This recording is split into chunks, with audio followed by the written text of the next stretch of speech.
Welcome to a moment of calm. I'm the storyteller, and tonight, I'm here to help you unwind and find your way to peaceful sleep. Don't forget to hit like and subscribe to our channel. Now, relax and let the sounds of nature guide you to your dreams. I've been a park ranger in Blackwood Forest for over 6 years. In that time, I grew accustomed to solitude, 2 quiet nights broken only by chirping crickets or the distant hoot of an owl. Never did I imagine one day would leave those familiar woods forever tainted in my mind. But one night, in 1993, changed everything. It was the kind of night that seeps into your bones, a night I can't escape, even in my dreams. That day started like any other, with an overcast sky hanging low and an uneasy stillness in the air. I was assigned to check a remote part of the forest section, so isolated and overgrown, it didn't even appear on most maps. Locals whispered about that area in hushed tones. Strange disappearances, eerie noises, an uncanny feeling of being watched. All dismissed as superstition by the brass at the ranger station. I had brushed those stories off myself until that day. 2 hikers from Portland had gone missing, despite my supervisor scoffing at the idea of searching the forgotten part of Blackwood. Public pressure forced our hand, so off we went. I wasn't going alone, thankfully. Rick, a veteran ranger with 2 decades on the job, rode shotgun beside me in the truck. He was tough as nails, the kind of guy who cracked sardonic jokes and never showed fear. If anyone could handle the deep woods, it was Rick. That's why when I later saw fear flicker in Rick's eyes, I felt true dread for the first time. We drove until the old logging road narrowed to nothing, deep in the heart of Blackwood. From there, we continued on foot.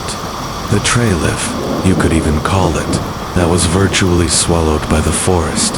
Towering pines and gnarled oaks clustered tightly, their branches intertwining to form a canopy that choked off the sunlight. Though it was just past noon, beneath those trees it felt like twilight. With each step we took, the usual forest sounds faded. The cheerful bird calls and rustling leaves fell into an oppressive silence. No birds, no insects, nothing. Just the crunch of our boots on the carpet of dead leaves. It felt as if the forest was holding its breath. Hell of a place to get lost, I mumbled, mainly to break the eerie quiet. My voice sounded small, uncertain. Rick grunted in agreement. He hacked at a few encroaching briars with his machete. If those hikers came this way, he said, voice low, either they had a death wish or no sense of direction. I forced a chuckle, but it fell flat in the still air. We pressed deeper in, and that's when the smell hit us. At first it was subtle, a whisper of rot carried on a stray breeze. But within minutes, it grew into a stench so foul and acidic, it clawed at the back of my throat. I gagged, pulling my collar over my nose. The odor was wrong. Not the natural, earthy decay of leaf litter or the musky taint of a long-dead deer. This smell was sharper, clinging, with a chemical bitterness that made my eyes burn. It was the reek of death. And something else, something unnatural. Rick cursed under his breath, coughing. What the hell is that? Smells like something died out here and kept on rotting. I didn't answer. My stomach was doing flips, and I was too focused on breathing through my mouth. Every instinct I had was screaming that we shouldn't be here. But the hikers, we had to find out what happened to them. So we continued on, each step more hesitant than the last. As we followed the vile scent, trees closed in around us, even tighter, as if the forest itself wanted to swallow us whole.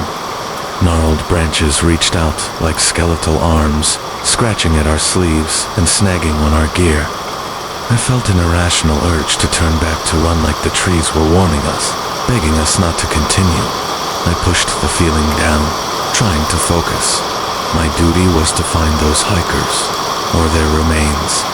After trudging through choking undergrowth, we stumbled into a small clearing encircled by ancient, blackened trees. Here, the smell was strongest, and I understood why. My heart gave a lurch at the sight before us. Hanging from the lowest branches of a charred oak were bones, dozens of them. They clattered softly against each other in the breeze, except there was no breeze that I could feel. It was as if an unseen hand gently set them swaying. I stepped closer, throat tight. The bones were small, likely animal deer or coyotes, maybe. Some were strung together with what looked like dried sinews and old twine, twisting in a gruesome facsimile of wind chimes. The entire tree was adorned with these macabre ornaments, creaking softly. A chill ran through me despite the humid air. This wasn't nature's work. Someone had placed these here. A warning, a ritual offering. I didn't know, but dread pooled in my gut. Rick approached one of the hanging bone strands, raising a hand as if to touch it. His face was set in a hard frown. "What kind of sick?" "Don't," I whispered, grabbing his arm. My voice came out harsher than I intended. I was suddenly sure that disturbing anything here would be a very bad idea. Every nerve I had was on edge. "We shouldn't mess with this." Rick held my gaze for a moment. In his eyes, I saw it. Uncertainty, maybe even fear. He exhaled and nodded. "Yeah, you're right." He backed away from the tree, and the dangling bones gently clacked together, almost like a disappointed sigh. We left that clearing with quick steps, feeling exposed under that blackened oak and its dead decorations.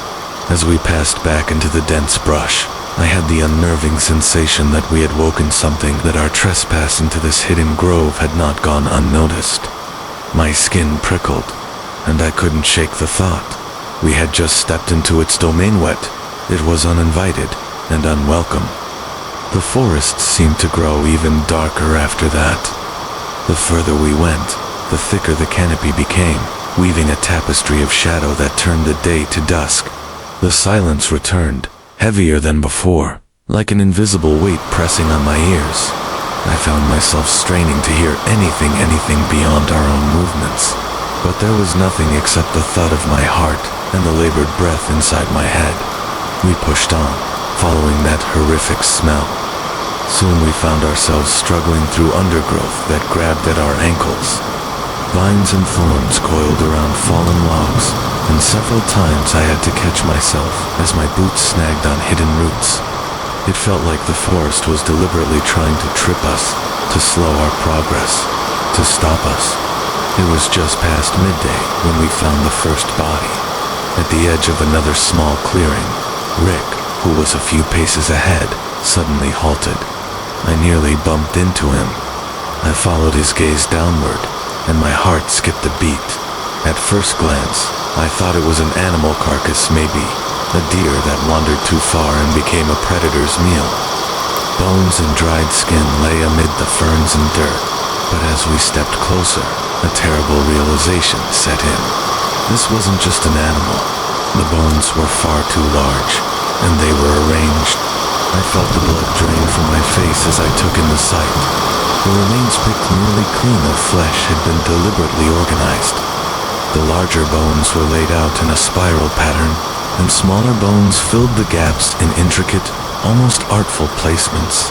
At the center of the spiral, staring blankly at the sky, was a human skull, its jaw hanging open in a silent, eternal scream.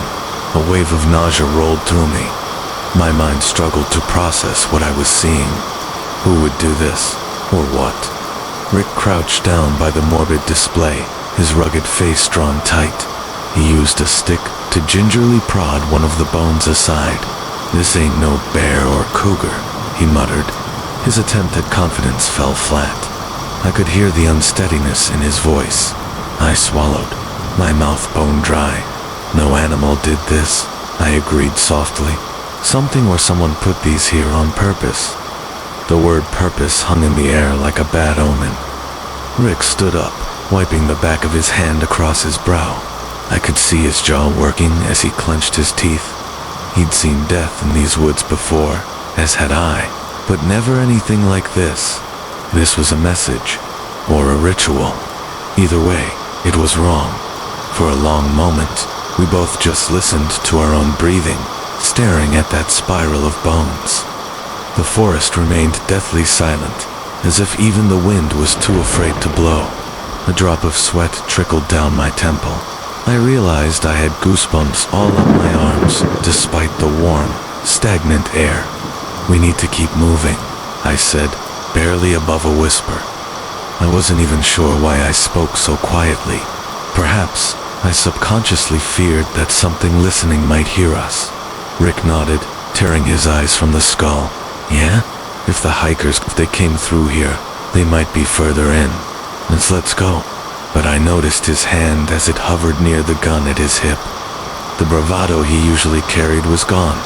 We pressed deeper into the woods, leaving the gruesome spiral behind. But the image of those carefully arranged bones burned in my memory, fueling my growing fear.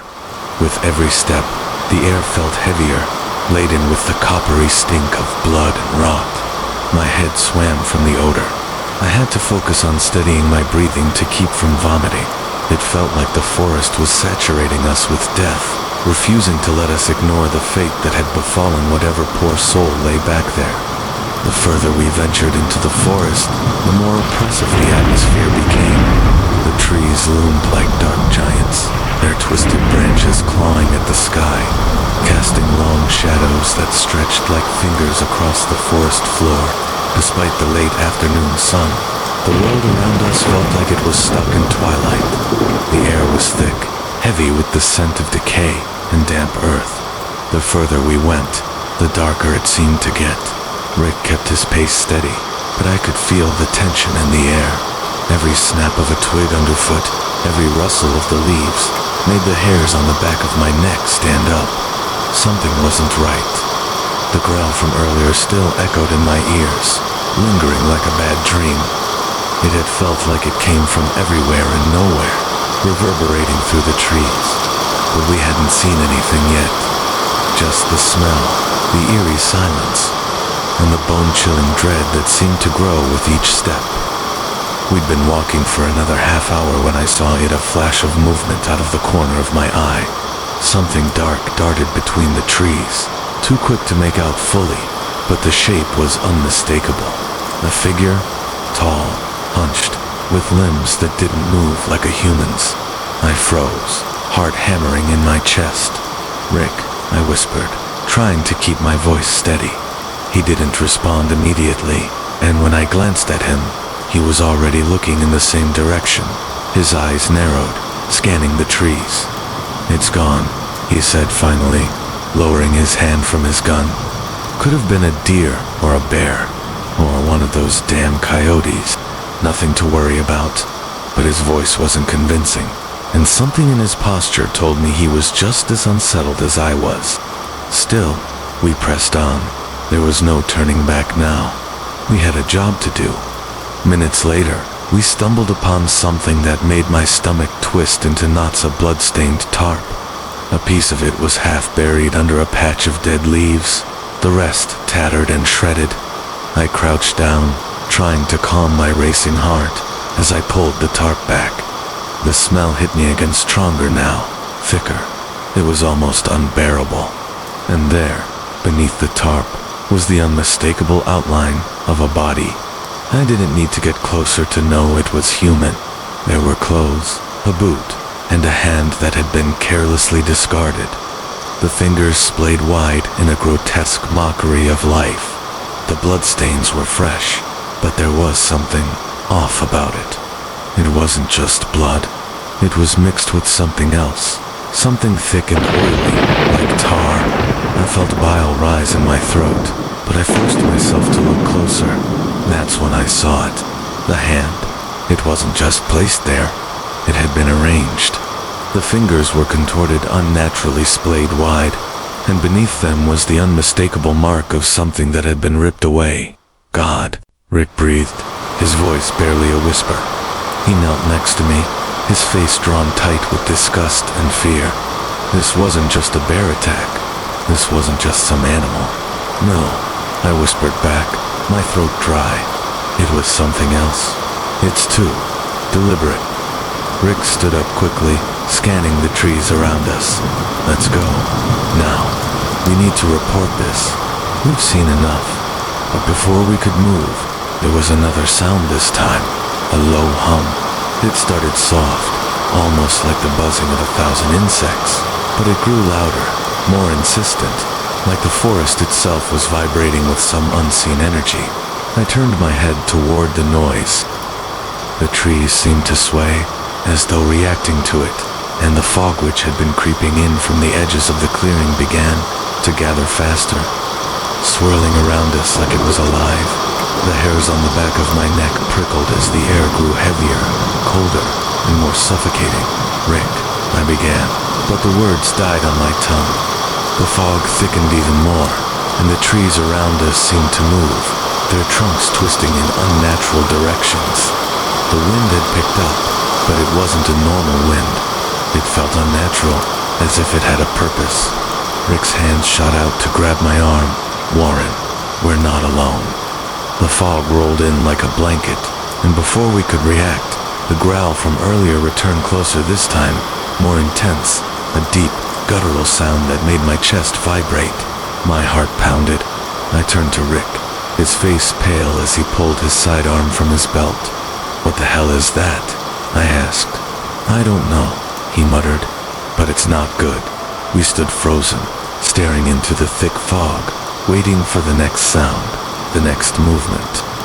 The growl came again, louder this time, but there was something else to it, an unearthly, unnatural quality that made it more like a voice than just a growl. It wasn't alone.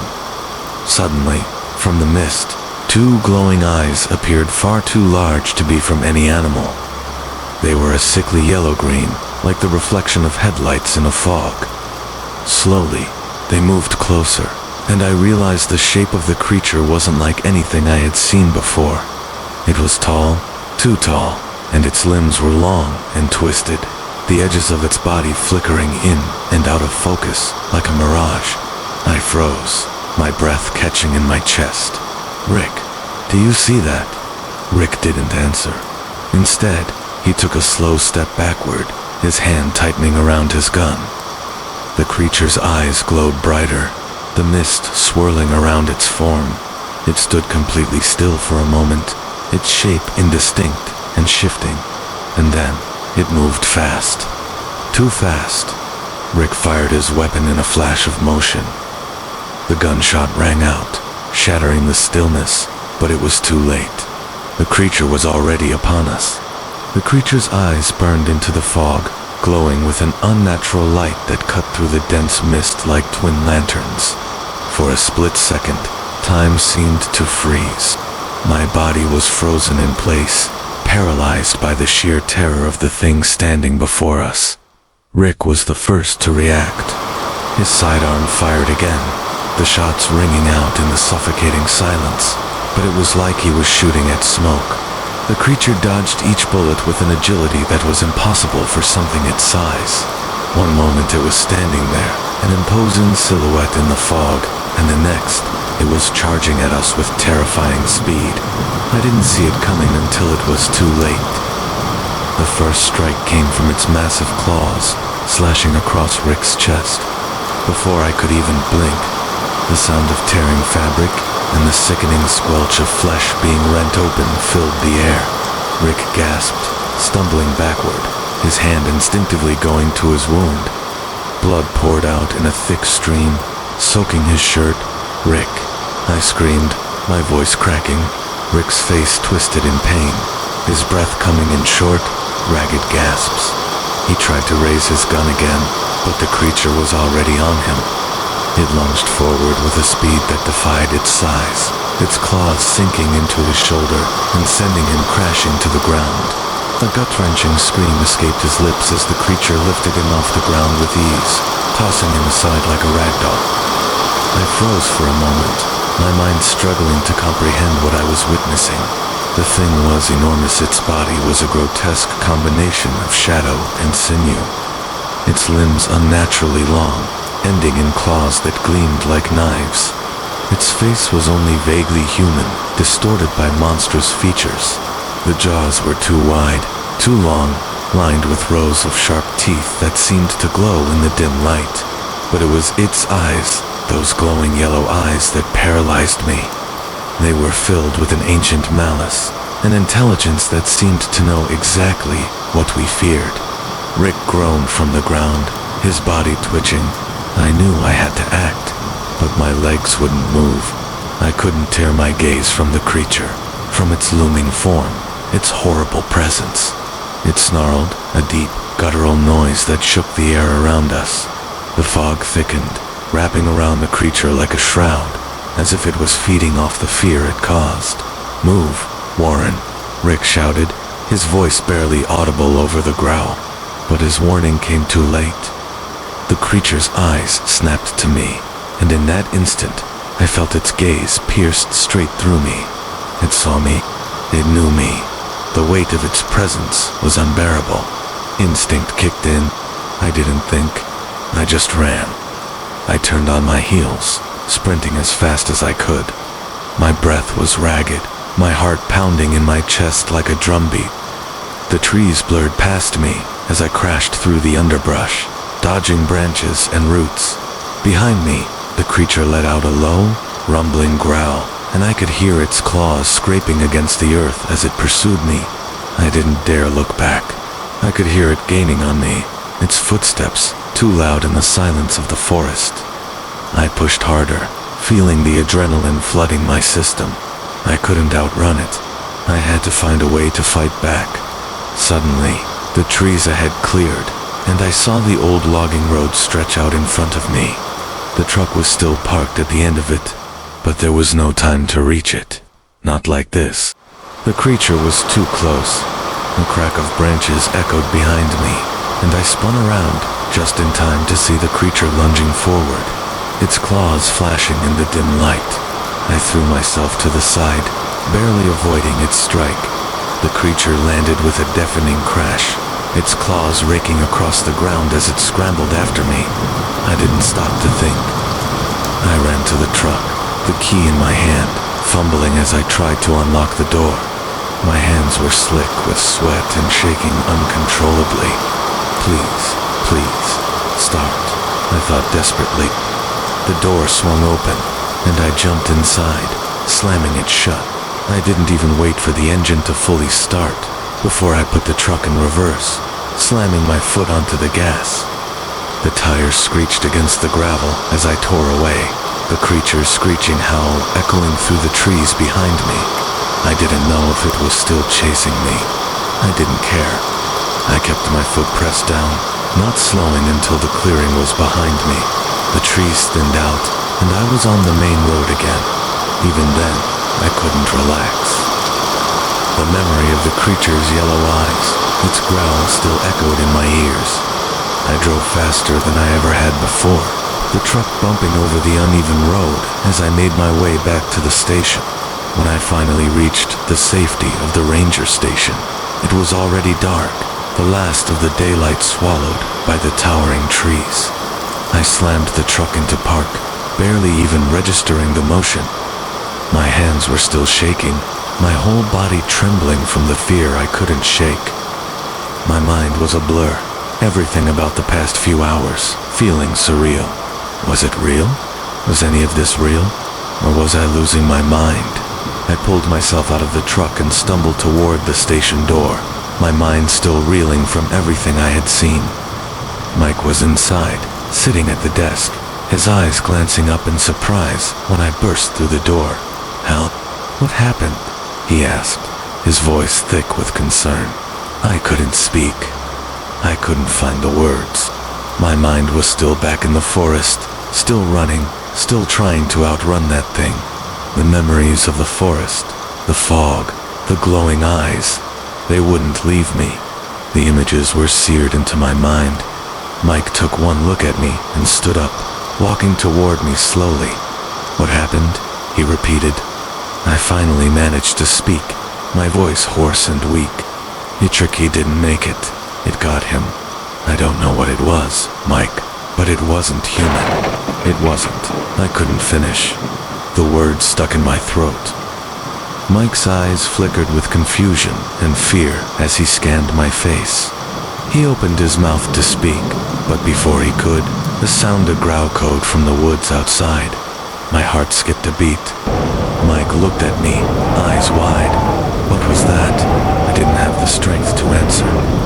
I just stared at the door, the blood draining from my face as I listened to the growl again, closer this time. My breath caught in my throat. It was the same growl, the same one I had heard back in the woods. It followed me. The door rattled as something massive slammed against it. We weren't alone anymore. The growl echoed against closer this time, vibrating the air like a distant storm. It rattled the door of the ranger station with a bone-shaking force, making the glass windows tremble in their frames. My breath hitched, and my heart pounded louder than the growl itself.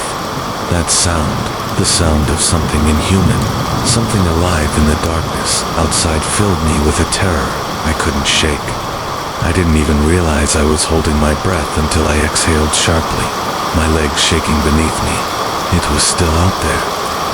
Mike stood frozen behind the desk, eyes wide with confusion and fear. What the hell is that? His voice was tight, barely a whisper. I didn't have an answer. What could I say? What could I tell him?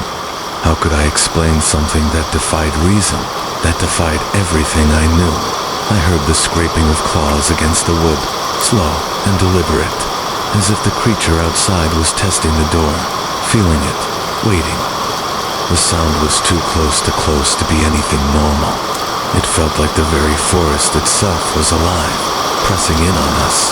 Bang, a heavy thud against the door. Something huge, with unimaginable force, slammed against it. The whole building shook. The door splintered. I grabbed Mike by the arm, pulling him toward the back. "Get back," I hissed, my voice hoarse with panic. I didn't care if he didn't understand. I didn't care if he thought I was losing my mind. There was something out there, and I couldn't let it get in. We scrambled into the back room, my breath shallow and frantic. I locked the door behind us, though I knew it wouldn't keep whatever was outside away for long. My hands were slick with sweat as I backed away, my mind whirling. The growl was getting louder, closer. The wood creaked and groaned, as if the creature was forcing its way inside, testing its limits. The sound was almost animal, but not in the way you'd expect. It was like a twisted parody of an animal, a thing that didn't belong in any world. A predator, too hungry, too monstrous. Mike's face was pale, his breath coming in ragged gasps as he stared at me, eyes wide in disbelief. What the hell happened out there, Al? What was that thing? You said it wasn't human. But what is it? I didn't answer at first. I couldn't. What could I say? That the woods had brought something back to life. That it was a predator, alive, and hunting us. Before I could speak, a crash came from the front door, followed by the unmistakable sound of claws tearing through wood. The creature had breached the first barrier, and I could hear its heavy, lumbering footsteps as it advanced. Mike took a step forward, his eyes frantic. "We have to do something. We can't just hide here." I grabbed his arm, pulling him back. "Don't you understand? We can't stop it. It's not something we can fight. We have to wait for backup. If we can hold out until then, maybe we'll get lucky." Mike's eyes flickered to the windows, his face twisted with fear. "But how much time do we have? How long can we last?" I didn't have an answer. I could feel the weight of the question pressing down on me. We didn't know how long we could survive this. The only thing we could do was hope. Hope that whatever it was wouldn't find us. Hope that backup would arrive before it was too late. Another crash. This time, the sound of wood splitting filled the air. The creature was inside. It was too late to run. I pulled Mike into the back corner of the room, just out of sight from the door. I could hear the heavy breathing outside, the slow drag of claws over the floor. It was like the thing was toying with us, playing with its prey. A low growl vibrated the walls, and I felt a sudden coldness sweep through the room. The air felt thick, suffocating. The creature was here. It was right outside. Mike's hand trembled as he reached for his gun. He was ready to fight. I could see it in his eyes, but I knew it was useless. Nothing we had could stop this thing. I heard it before I saw it. A rustle from the corner. I froze. My pulse thundered in my ears, and my body tensed, every instinct telling me not to move, but I couldn't stop myself.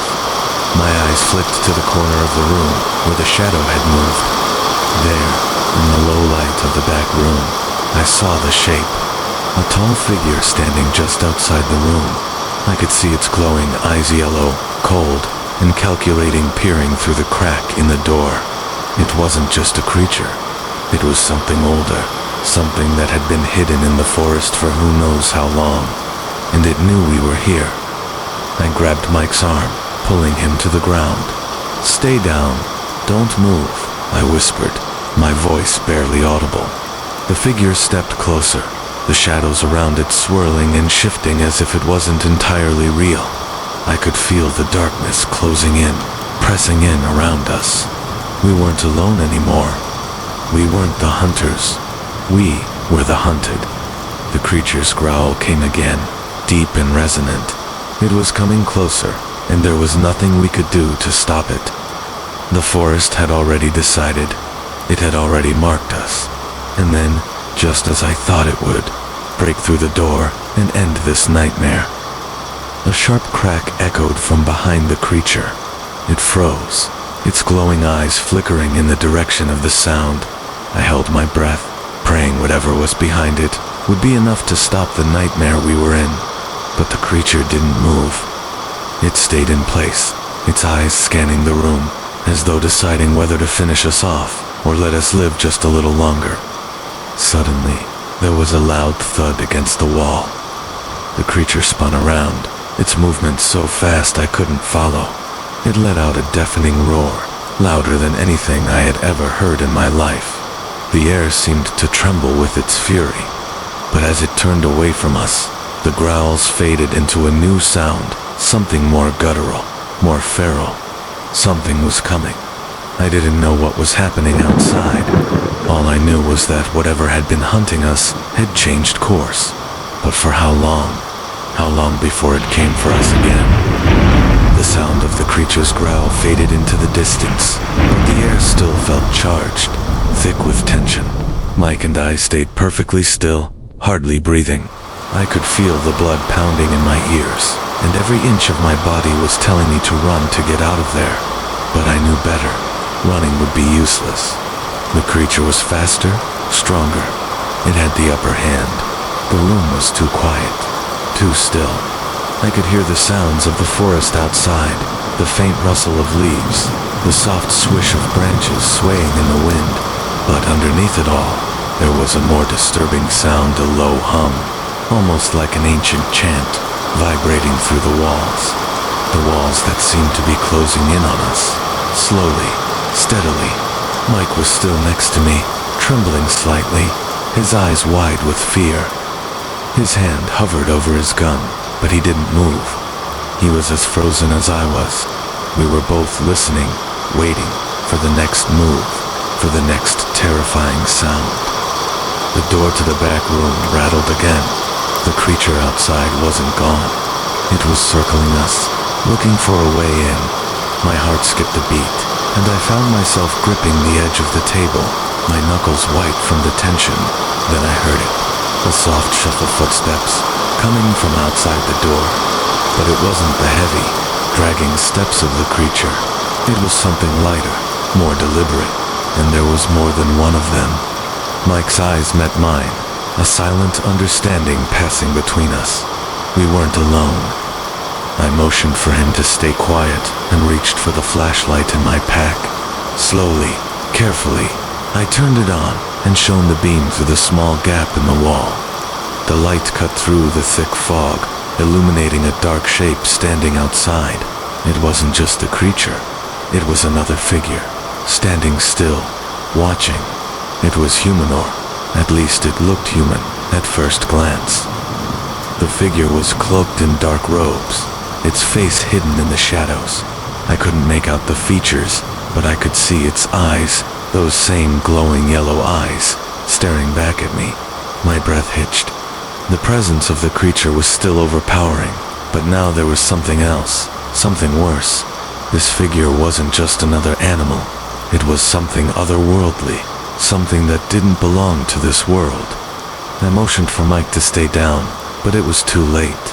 The figure stepped forward, and I could hear its breath, deep and heavy, as if it was alive, but more than that. It was aware, intent, and it wasn't alone. The door rattled again, but this time it was no longer the slow, methodical movements of the creature. It was something quicker, more aggressive. There was a sudden bang, and the door slammed open, splintering the wood in a single hit. The force of the impact shook the entire room, sending the table flying back. I barely had time to duck before a shadow lunged toward me. I couldn't think. My body reacted before my mind could catch up. I scrambled backward, heart pounding, as I caught a glimpse of the creature through the doorway. The thing was huge, far too large to be human. Its form was shifting, flickering between shadow and substance.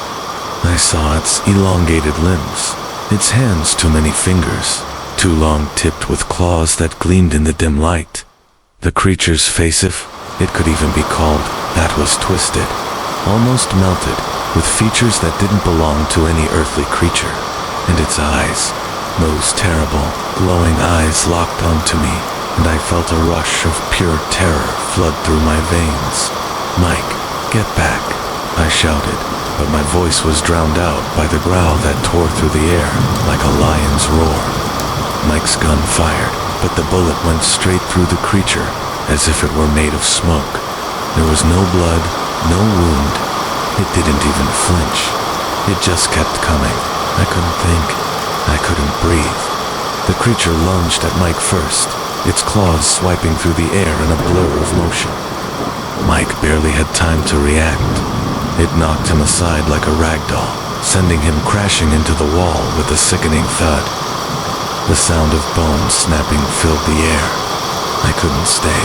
I couldn't let it take Mike too. I grabbed a flashlight off the floor, turned toward the door, and ran. I ran like my life depended on it because it did.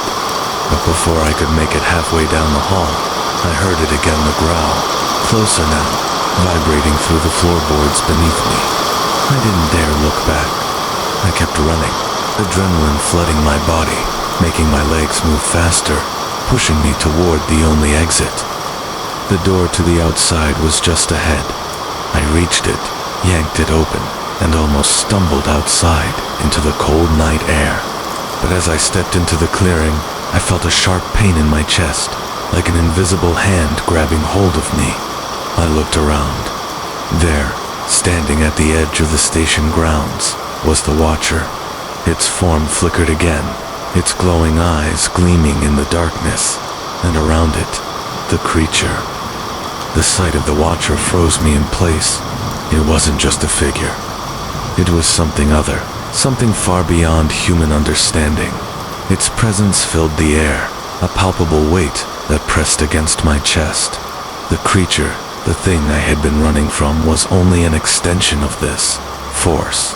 I wanted to scream, to run, but it felt like something was holding me in place, like I was trapped in its gaze, caught in a web of shadows. It didn't move. It didn't speak. It just stood there, watching me, waiting. For what? I didn't know. But as the creature advanced toward me, I realized something that sent a shiver of horror through me. It wasn't done with me yet.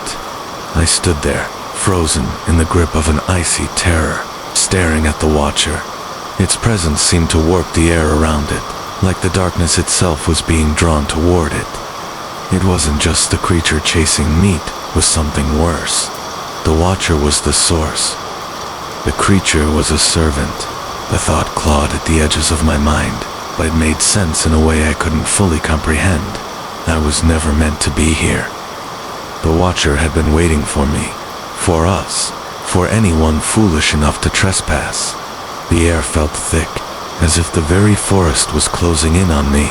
Everything in the forest seemed to be alive, watching, listening. The trees creaked and groaned as though they were shifting, adjusting to the watcher's presence. The ground beneath my feet felt unstable, as though it was trembling under an unseen weight. I could hear the distant rustling of leaves in the wind, but the ominous growl from the creature still echoed in my head. The watcher didn't move. It simply stood there, its eyes glowing with that sickly yellow light, locked onto me as if it could see into my very soul. It was like a force of nature, like something ancient and unforgiving. I had heard the stories, the warnings from locals. The forest takes what it wants, and those who trespass into its domain are never meant to return. The creature, meanwhile, loomed behind it, its growls becoming louder and more gut. I could feel the weight of the creature's eyes on my back, but I couldn't tear my gaze away from the watcher. There was something hypnotic about it, something wrong about it that made my blood run cold. Warren. The voice came from the watcher, but it wasn't a voice in the traditional sense. It didn't speak with words, but with a presence. Its voice reverberated through my bones, a low hum that seemed to come from everywhere at once, filling the air like a deep echo in a cave. It knew me. It knew my name. I tried to step back, but my legs wouldn't move. My body was trembling, my muscles stiff with fear. I couldn't breathe, couldn't think. It was as if the forest had consumed me, pulling me into its dark embrace. The creature took another step forward, its claws scraping against the ground, leaving marks in the earth with every movement. It was closer now, its eyes glowing brighter in the gloom. My heart thundered in my chest, my hands shaking violently. I couldn't pull my gun, couldn't even think of doing anything but stand there, paralyzed. The forest has chosen. The watcher's voice echoed again, its tone almost sad as if it were telling me something I should have already known. You do not belong here, but you will stay, forever. It was like an invisible chain wrapped itself around my chest. The watcher wasn't threatening me with words, it was threatening with presence. I could feel the weight of the forest pressing in on me, the dark trees closing in, their shadows stretching toward me like hands. Rick, I whispered, barely able to choke the name out of my throat. Rick had been taken. That was the only thing that kept running through my mind. He had tried to warn me, tried to fight it, but nothing could stop it. Nothing could stop the forest, not even him. The creature growled again, its jaws snapping, saliva dripping from its fangs. I could feel it in my gut, the hunger. This was no ordinary predator. This was something ancient, something born of this land. The watcher was its master. The forest was its kingdom. I couldn't stay here. I couldn't let it take me. Suddenly, I snapped out of my stupor. Fear had paralyzed me for too long, but survival was the only thing that mattered now. I had to get away. I had to. Before I could take a step, the watcher raised its hand. The air around me grew colder, heavier, and my feet felt like they were glued to the earth. I tried to move, but my body wouldn't obey. My legs were locked in place, my body stiff, as if the very earth had taken root inside me. No, you will not leave. The words cut through me like ice. The watcher's gaze intensified, and I could feel its presence pressing against my chest, squeezing the breath from me. My heart raced, and panic began to rise in my throat. I could feel my pulse pounding in my ears, my vision narrowing. But then, in the back of my mind, I heard it. A soft sound, a whisper, a voice. It was faint, barely audible over the overwhelming presence of the watcher and the creature behind it. But it was there. Warren, listen. I didn't know where it came from. I didn't know how, but it was a voice I recognized. I looked to my left, to the darkness just beyond the trees, and that's when I saw Itrik's face. It wasn't Rick, the way I remembered him. His skin was pale, his eyes wide open, but glazed over, as if he were trapped somewhere between this world and the next. The forest had claimed him. You have to get out of here. Rick's voice echoed in my mind, distorted and thin, like it was coming from another plane. You are not alone. They are always watching. The forest doesn't forget. My heart skipped a beat. The forest was watching me. And then, something even more terrifying hit. The Watcher wasn't just looking at me. It was watching me and Rick, watching us both leave now. I didn't hesitate. In that moment, something inside me clicked. I didn't know how I knew, but I realized I had to escape. I had to run. Rick, or what was left of him, was telling me this for a reason. This was my chance. The moment I made that decision, the force holding me in place released. I gasped, stumbling backward, just as the creature lunged at me from behind. I ran. I didn't look back. I tore through the forest, the world around me a blur of shadows and mist.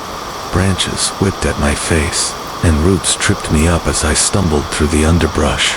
The growls of the creature echoed behind me, but I couldn't stop. I couldn't let it catch me. I had to get to the truck. I had to. A voice cut through the chaos. Hurry. It was Rick's voice again. His words echoed like a distorted warning in my head. I had to hurry. The truck. It was ahead. The old logging road was close.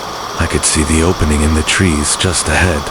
I pushed myself harder, running faster than I ever had before. The adrenaline surged through my body, giving me the strength I needed. I didn't dare look back. I didn't dare slow down.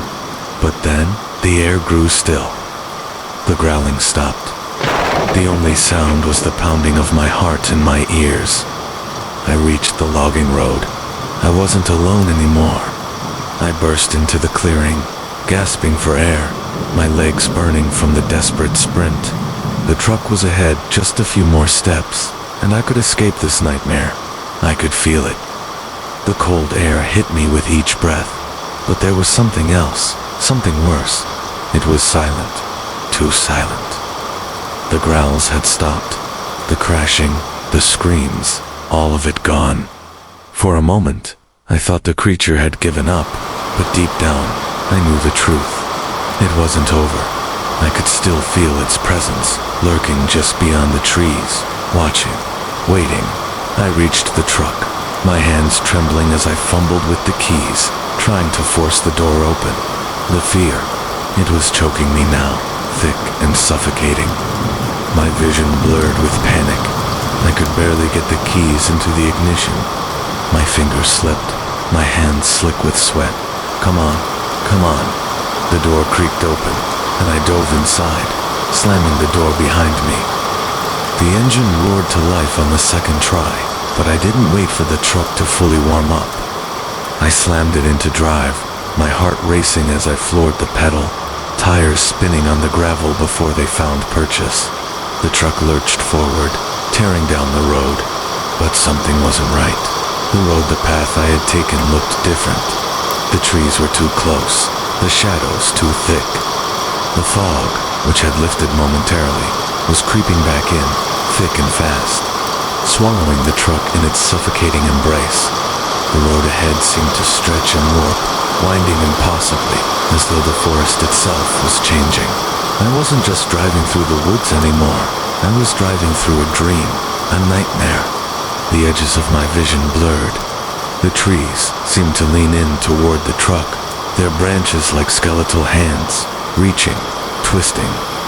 It was happening again. I slammed on the brakes. The truck screeched to a halt, throwing me forward against the seatbelt. My breath came out in harsh, desperate gasps, my chest tight as the reality of what I was seeing crashed down on me. I was no longer on the logging road. The trees had moved. The path had changed. I was trapped. The truck's headlights flickered, casting eerie shadows across the dense fog that now surrounded me on all sides. I could barely see 10 feet in front of the vehicle, the world outside swallowed by the thick, oppressive mist. The trees had crowded in closer, their towering forms stretching toward the sky like twisted fingers, blocking out what little light remained. I was stuck. This wasn't real. I couldn't focus. The world was spinning around me. The creature, the watcher. I couldn't escape. They were always right behind me. A low, rumbling growl sounded from the mist. The sound was so deep, so guttural, it shook the truck.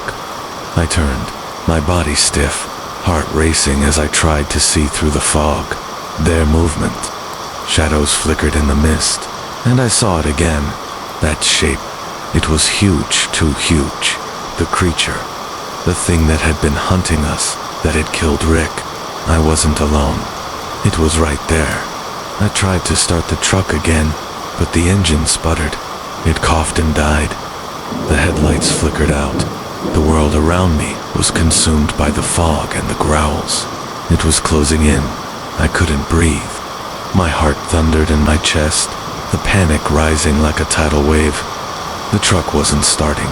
The creature was closing in. I could see it now, moving through the mist like a shadow, its glowing eyes locked onto me. I grabbed the flashlight from the passenger seat, my hands shaking as I turned it on. The beam cut through the fog, but it barely illuminated anything. It was like the darkness itself was eating the light.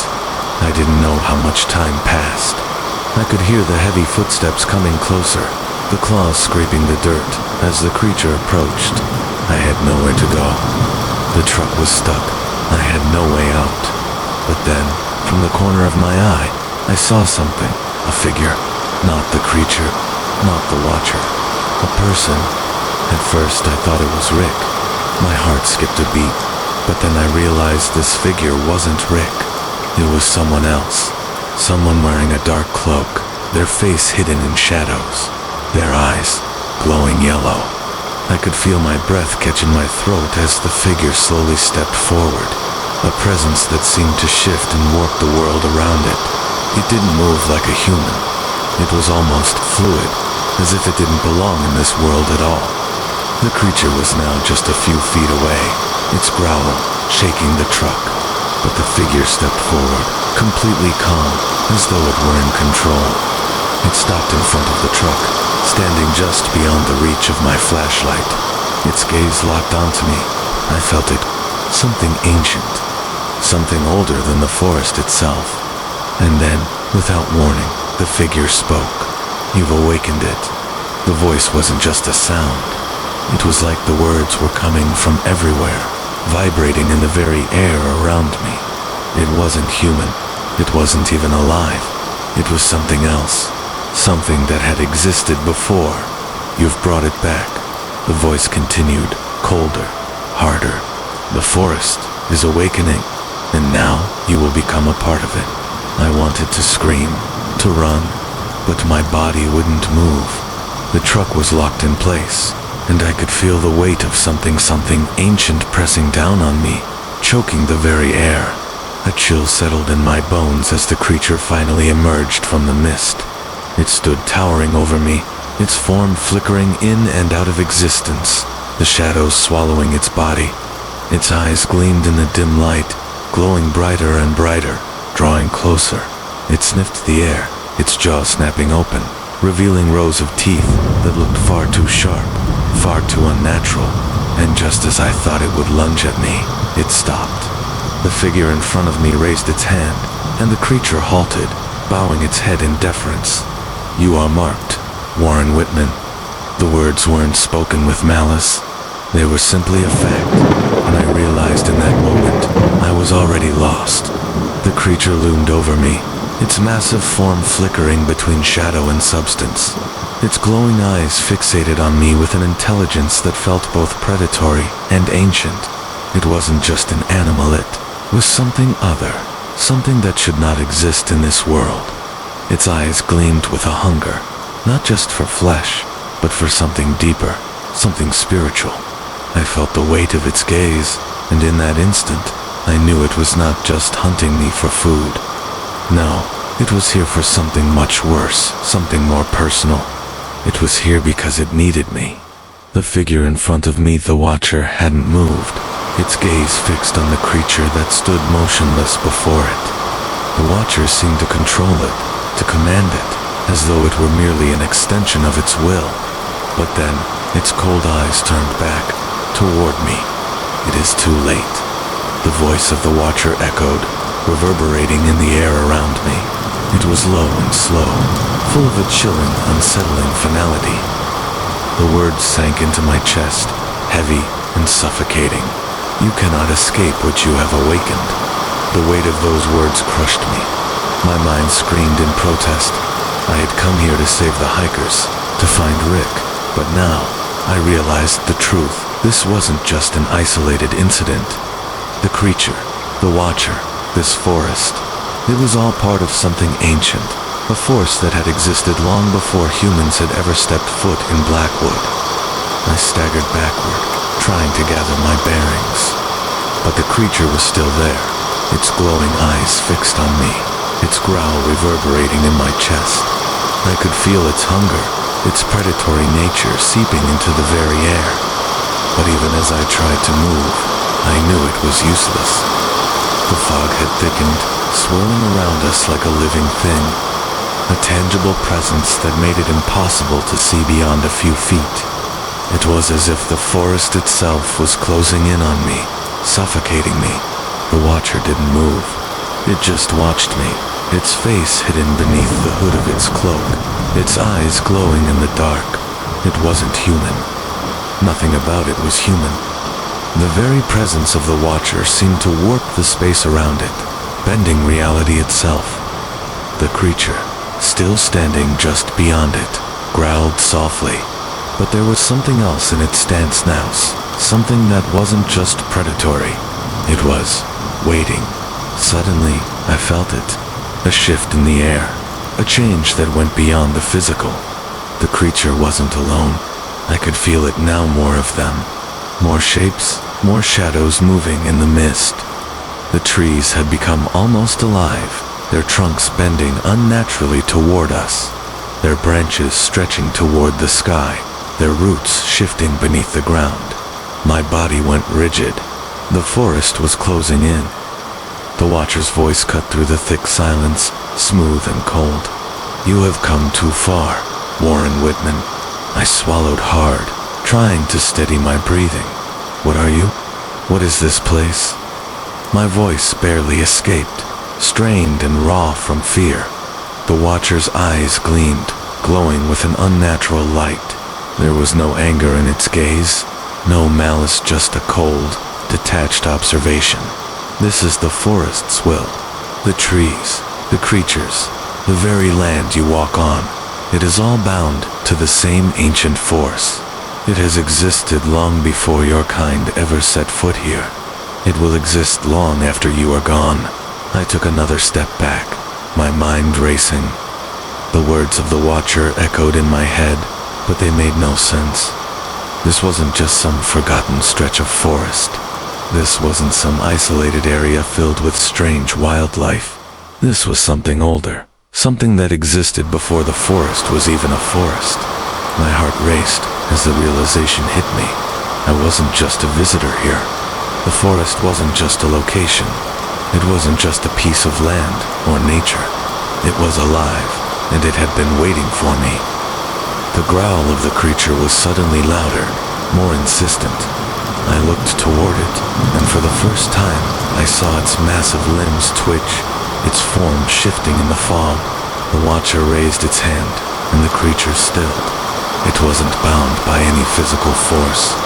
It was controlled by something far more ancient than anything I could comprehend. You are part of it now. The Watcher's voice was like ice, its tone final. Once you enter the heart of this place, once you awaken it, you can never leave. I shook my head in disbelief, stumbling backward. The fear was overwhelming, suffocating. It had known all along. The Watcher had known I would come, had known I would disturb the forest's peace. I had awakened something ancient, and now it was mine. The realization struck me like a physical blow.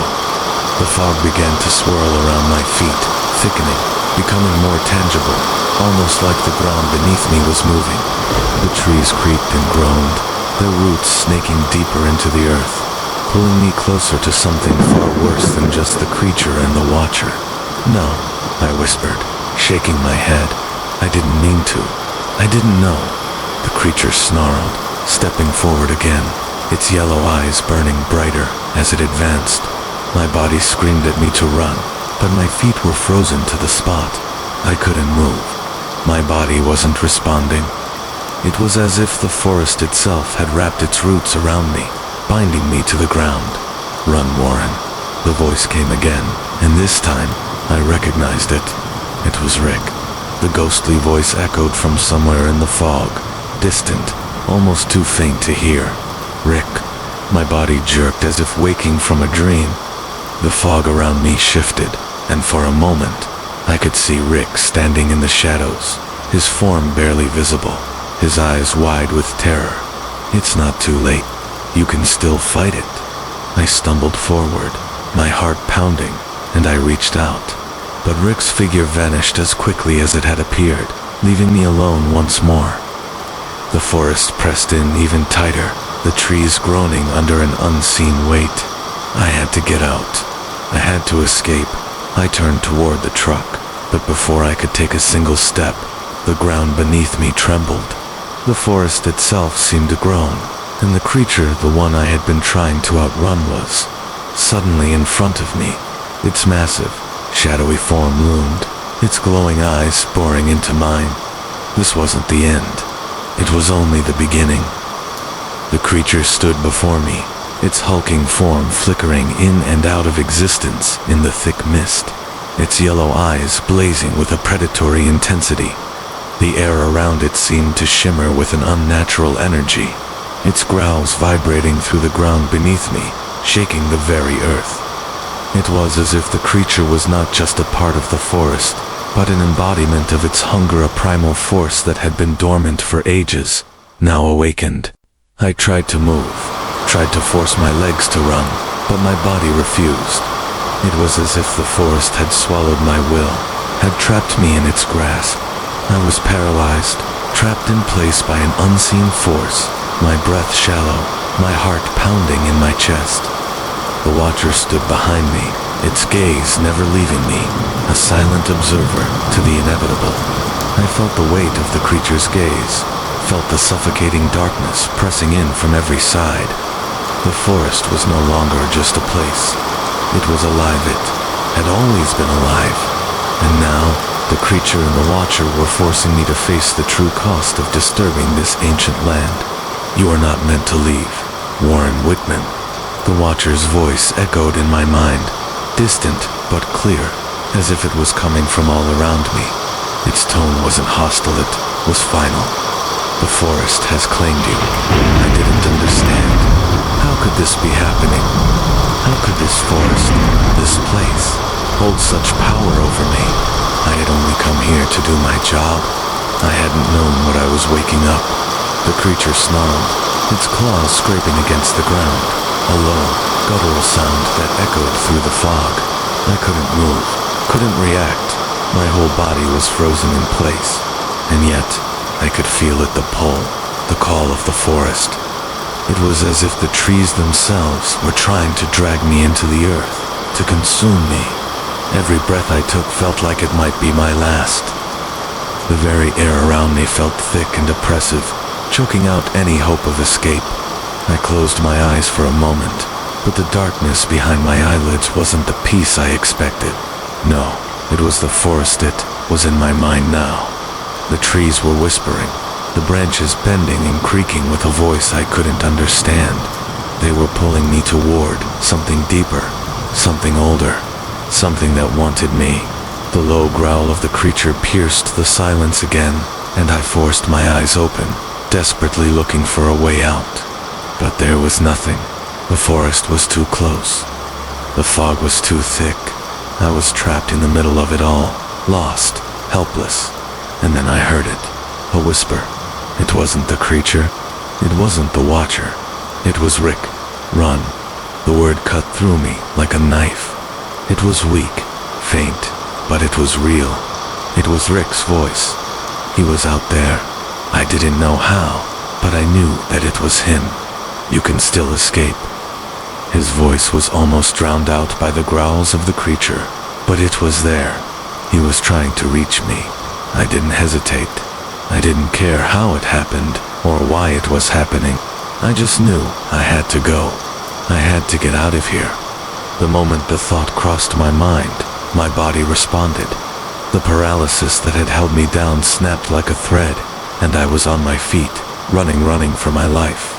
I didn't know where I was going. I didn't know how I was going to survive, but I ran.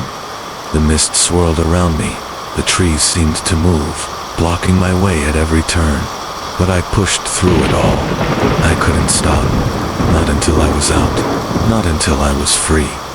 The growl of the creature sounded behind me, closer than before. Its claws were dragging across the ground, getting louder, and the forest itself seemed to push me forward, guiding me but not to safety. It was guiding me to something. The air grew colder as I ran, the mist thickening, pressing in from all sides. I couldn't see past the fog anymore, but there, in the distance, I saw a flicker of light, a break in the fog, a path, the old logging road.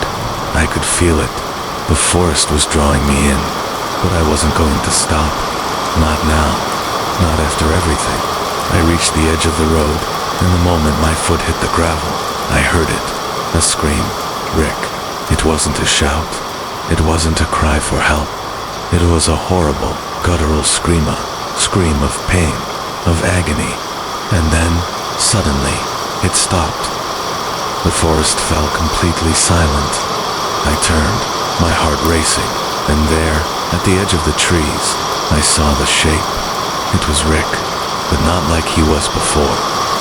His face was twisted, his skin pale and stretched. His eyes were wide open, but there was no life in them. There was only a hollow, inhuman stare. His mouth hung open, a silent scream frozen on his lips. The watcher stood behind him, watching me. I didn't know what had happened to Rick, but I knew one thing. The forest had claimed him, and it would claim me too if I didn't get away. I turned and ran again, not daring to look back. The fog closed in, thicker than ever, the trees towering over me like giants. The growl of the creature was gone, but the presence remained. It was in the trees, in the earth, in the very air. I could feel it. I was being hunted. I ran, but it felt like the forest was closing in around me, swallowing every step I took. The trees seemed to twist, their roots rising out of the earth like snakes, tripping me, pulling me back into the fog that was choking the world around me.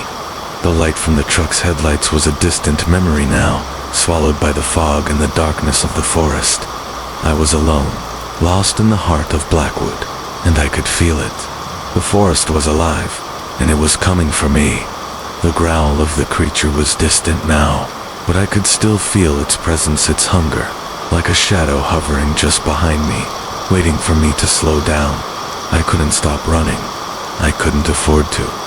The memories of Rick's face, twisted in agony, haunted me with every step.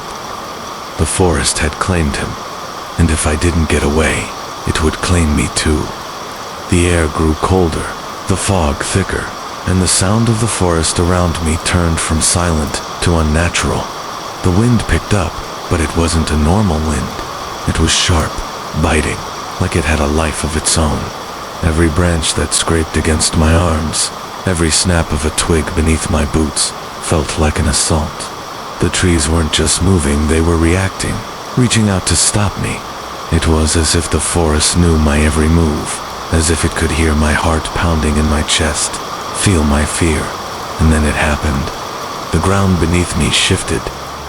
My foot caught on something hidden in the underbrush, and I went down hard, crashing to the forest floor.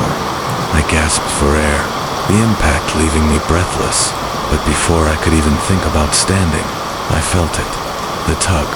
It was like the forest itself had wrapped its roots around my body, dragging me, pulling me back into the darkness.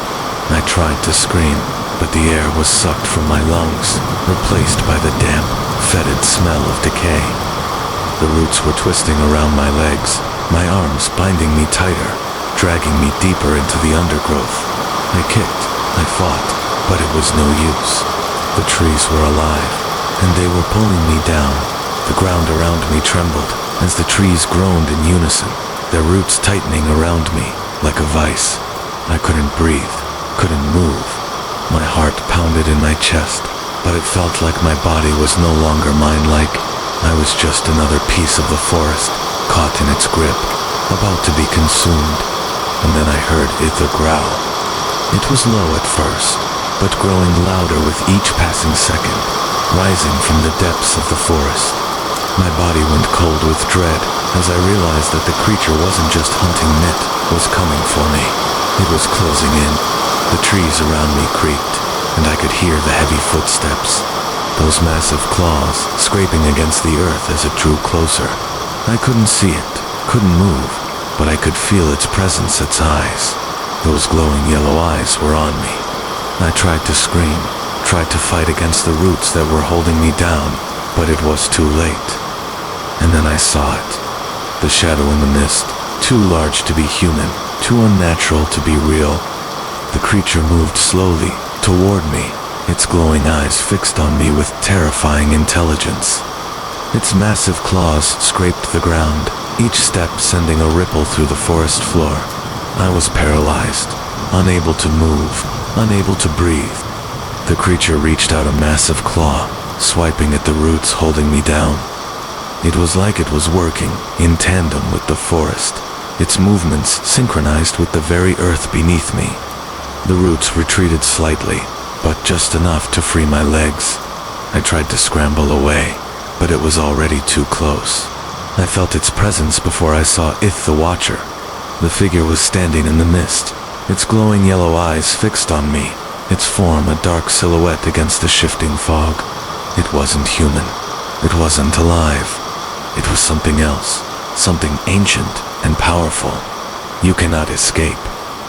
The Watcher's voice was like ice, cutting through the fog and the growls of the creature. It didn't need to speak loud, because the words echoed in my mind, reverberating through my chest. The forest has claimed you. You are its now? I couldn't move, couldn't think. My breath was coming in ragged gasps, but it felt like I was breathing in smoke thick, suffocating. The Watcher's presence grew stronger, filling my mind with a cold certainty. I had no escape. The creature's claws were inches from my face. I could smell its breath, rancid and foul. It was no longer just an animal, it was a force of nature, an embodiment of the forest's rage. I thought of Rickove, how he had tried to warn me, how he had fought against the forest, against whatever ancient evil had awoken, and I realized, with a horrible clarity, that it wasn't just the creature we had to fear. It was the forest itself. The creature was only a tool, an extension of the forest's will, and now it had claimed me. The Watcher spoke again, its voice as cold as the grave. You are not meant to leave, Warren Whitman.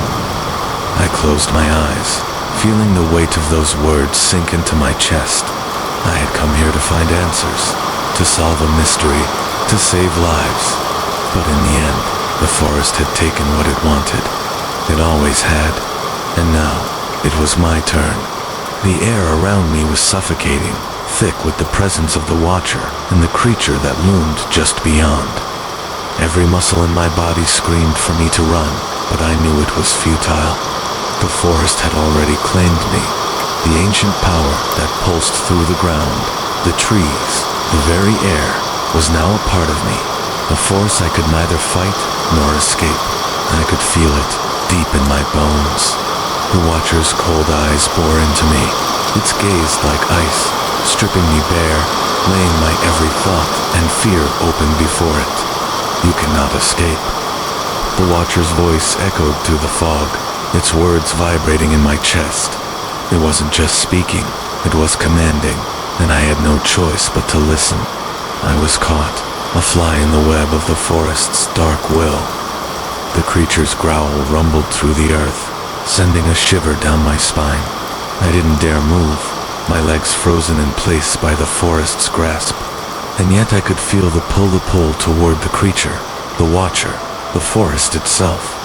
It was like the forest had always known I would be here, always known I would be a part of it, and now I was bound.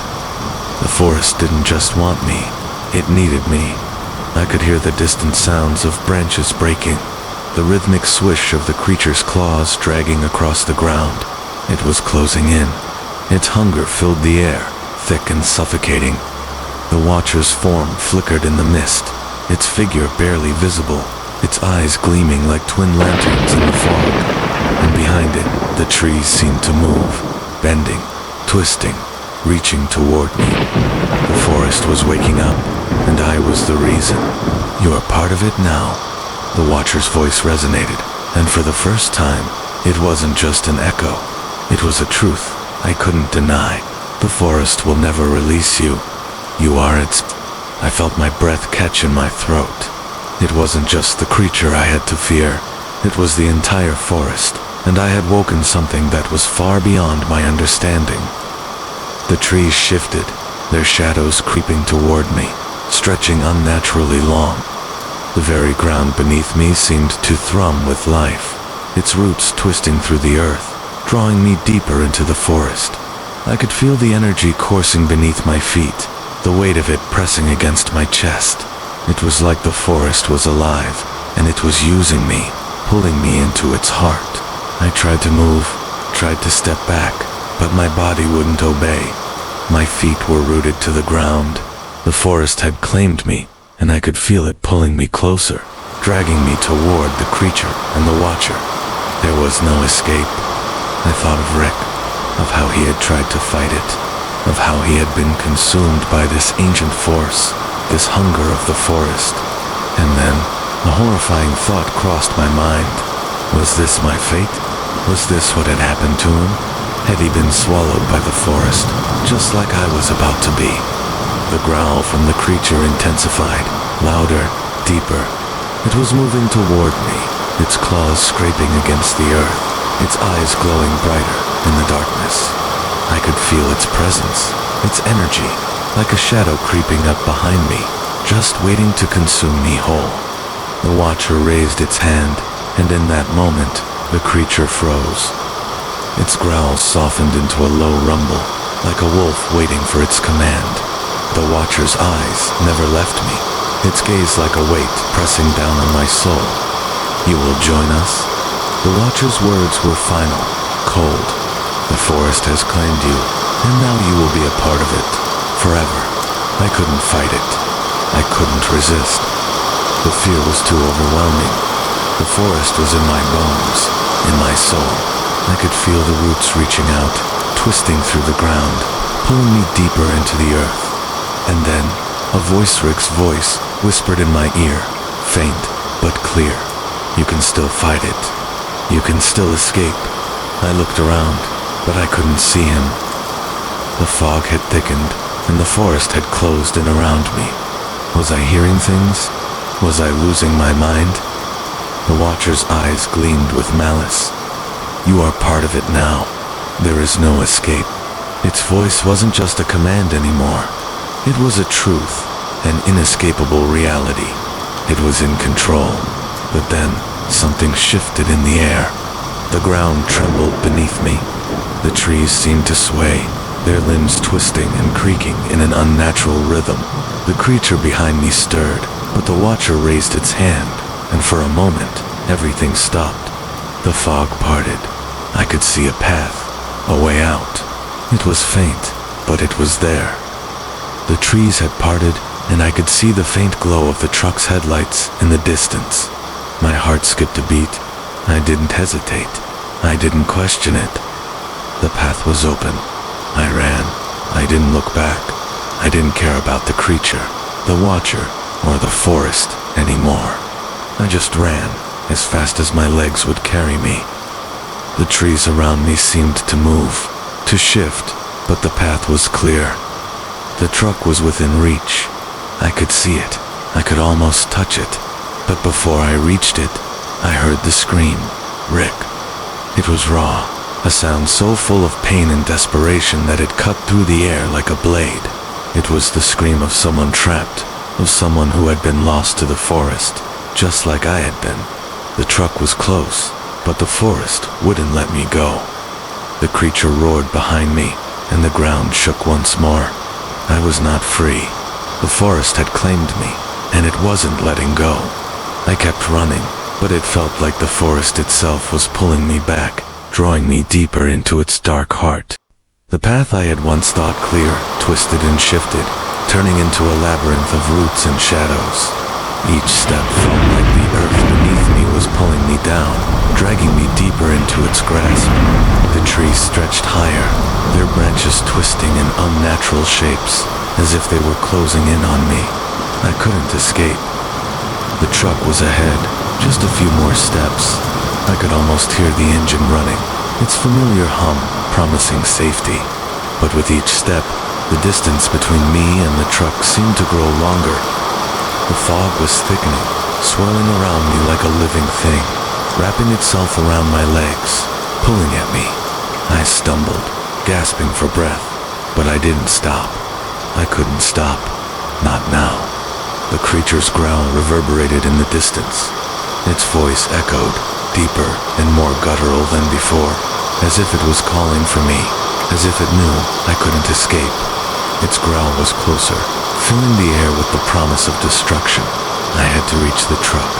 I had to leave this place. But then the growl changed. It became a scream, a horrifying, guttural scream that made my blood run cold. It wasn't the creature this time. It was Rick. The scream was full of pain, full of anguish. It was the scream of someone being torn apart, someone who had been lost to the forest, consumed by its darkness. It cut through the air, louder and more desperate with each passing second. My heart clenched at the sound of it. Rick. He was still alive, but only just. The forest seemed to pulse with his scream, like it was feeding off his agony, like it was drawing me closer to him, drawing me into its depths. I felt the weight of it, the pull of the forest. It wanted me. I turned, panic surging through me, but before I could take another step, something huge crashed through the trees behind me, its massive form appearing through the fog. The creature, the beast, it was there, its eyes glowing with hunger. And it was no longer just chasing me. It was hunting me. I tried to run again, but my legs felt like lead. The fog was thickening. The air was colder. My vision blurred with tears. The forest closing in around me, its twisted branches reaching for me, grabbing at my arms and legs. The path was disappearing. The truck was slipping further away. I was running in circles, lost in the fog, trapped in the forest's grip. The creature let out a deafening roar, a primal sound that rattled the air, shaking the trees, the ground beneath my feet. It was closer now, its footsteps shaking the earth, its claws scraping across the ground as it neared. I could feel its breath on the back of my neck, hot and rancid. I didn't dare look back. I couldn't. The forest was too thick, the fog too dense. The only thing I could hear was the sound of my own pulse pounding in my ears. And then, in the distance, I saw it, the Watcher. It stood in the clearing, its glowing eyes fixed on me, its dark figure barely visible in the thick fog. It wasn't moving, but I could feel its presence. It was waiting. And then, the worst thing happened. I stopped. I wasn't sure how it happened. It was as though the forest had trapped me, like a thread pulling me back, forcing me to look. The Watcher raised its hand slowly, and the creature stopped. Its glowing eyes flickered in response, as if it was waiting for a command. The Watcher was controlling it. It was all part of the forest's will. A voice echoed in my mind. Not the Watcher's voice, not the creature's voice, but Rick's voice. Faint, weak, and yet it still had the strength to pierce through the fog. You have to stop it. I shook my head, the words barely forming in my mouth. Stop it. How could I? How could I stop this? But Rick's voice kept coming. A whisper, a plea. You're not meant to die here. The forest can't take you unless you let it. You're stronger than it knows. I looked at the creature, its glowing eyes locked on me, and I realized something. I wasn't just running anymore. I wasn't just escaping. The forest wasn't just hunting me, it was waiting for me to make a choice. It wasn't a choice of survival anymore. It was a choice between surrendering to the forest, letting it consume me like it had consumed Rick, or fighting back, refusing to let it claim me. I couldn't stay here. I couldn't be part of it. I took a deep breath, gathering what little strength I had left, and without thinking, I turned. The path to the truck was there. I could see it again. The light from the headlights cut through the fog, a beacon in the darkness. I ran. The growl of the creature echoed behind me, louder, closer, but I didn't look back. I couldn't look back. Every instinct screamed at me to keep going. The trees seemed to move, the ground shifting beneath me, but I didn't stop. The truck was just ahead, and I could hear the engine roaring louder with each step I took. I was almost there. I reached the truck. I was so close. But just as I reached for the door handle, the forest took one last strike. The creature leaped at me with terrifying speed, its claws raking through the air. I didn't have time to react. I felt the impact, a crushing blow that sent me sprawling onto the ground. My head hit the dirt with a sickening thud. Everything went dark. The world was darkness. For a long moment, I couldn't feel anything. No pain, no cold, no sound. Just an oppressive void that swallowed me whole. The only thing I could hear was the frantic thumping of my heart, as if it was the only thing keeping me anchored in the suffocating emptiness. And then, I felt it. A pressure. It wasn't physical, but it was real. It was a feeling that crawled up my spine, a sense of something watching me, a presence so vast and ancient that it seemed to fill the very air around me. I opened my eyes, but all I saw was the fog, thick, swirling, impenetrable. It wrapped around me, smothering me, dragging me back into the darkness. For a moment, I couldn't remember where I was, what had happened. The last thing I remembered was the creature lunging at MIT's claws raking through the air, its growl vibrating in my bones. And then, nothing. But now, I could feel it. The forest. It was alive. The fog parted slowly, revealing the dark outline of the trees. The world was still, too still. The air felt thick, heavy with something that was not just fear, it was hunger. I tried to move, but my body felt foreign, stiff and unresponsive. I could feel the ground beneath me, cold and damp, but I couldn't rise. My limbs refused to obey. Every part of me felt trapped, weighted down by something unseen. And then I saw it, the Watcher. It stood at the edge of the fog, just within the shadow of the trees. Its form was barely visible, a shifting figure that seemed to flicker in and out of reality. Its glowing eyes pierced the darkness, burning with a cold intensity that froze me in place. It didn't move, but I could feel its presence.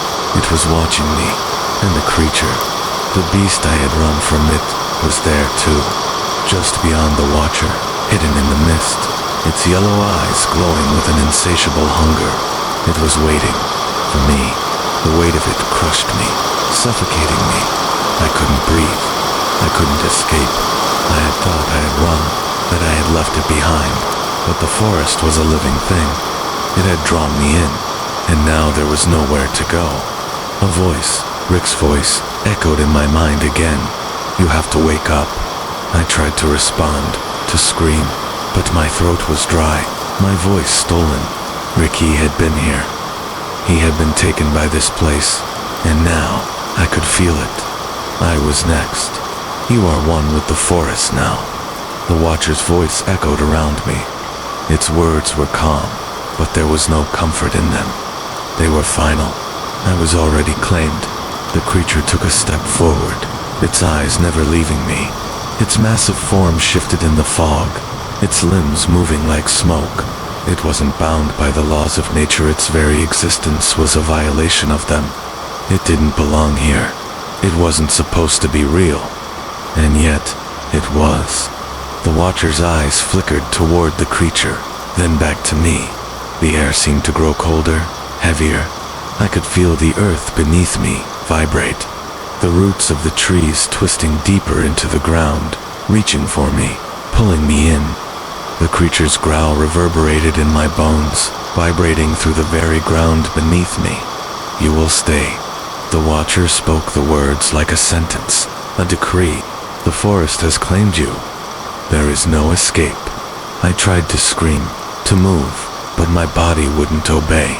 I felt like I was drowning in the air, surrounded by the suffocating fog, the crushing presence of the Watcher, the ever-present growl of the creature.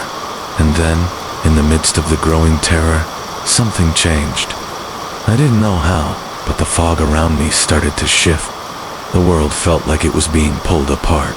My body suddenly felt light, almost as though I was weightless. The ground beneath me seemed to disappear, leaving me suspended in midair. I could see it now, the center of the forest. It wasn't just a place.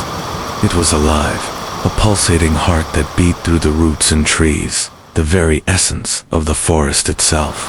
And I was being pulled toward it. You cannot escape. The Watcher's voice was cold, but it wasn't just speaking to me. It was speaking through me. The voice was now inside my head, filling every corner of my mind. I could feel the forest's power, its presence, wrapping around me like a shroud.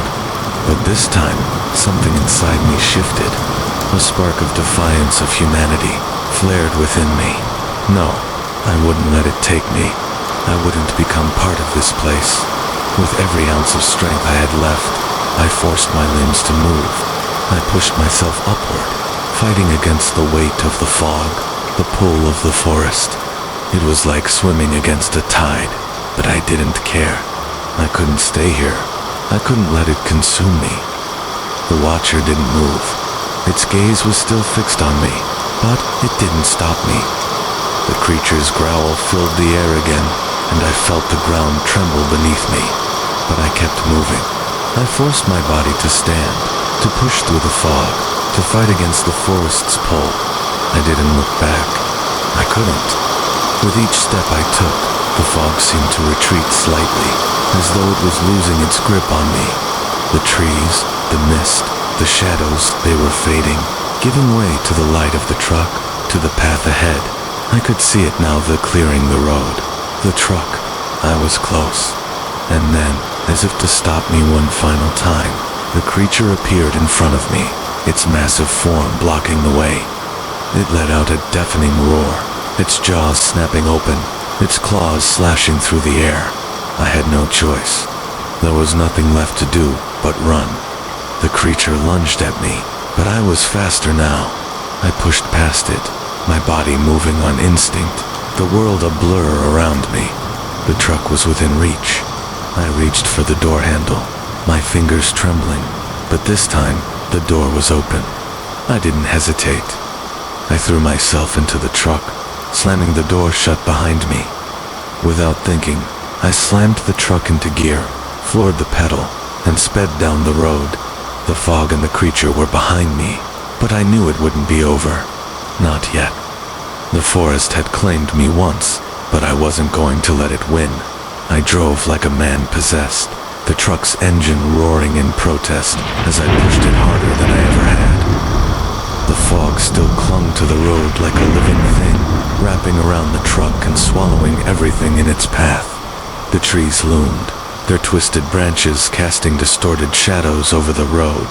It felt like the forest itself was chasing me, closing in on all sides. But I couldn't stop. I wouldn't stop. Not until I was out of Blackwood Forest. Not until I was free. My hands were shaking on the steering wheel, sweat trickling down the side of my face as I tried to focus on the road ahead. The creature's roar still rang in my ears, its eyes still burned into my memory. The Watcher's cold gaze was etched into my mind like a brand, but there was no time to think about them. I couldn't afford to.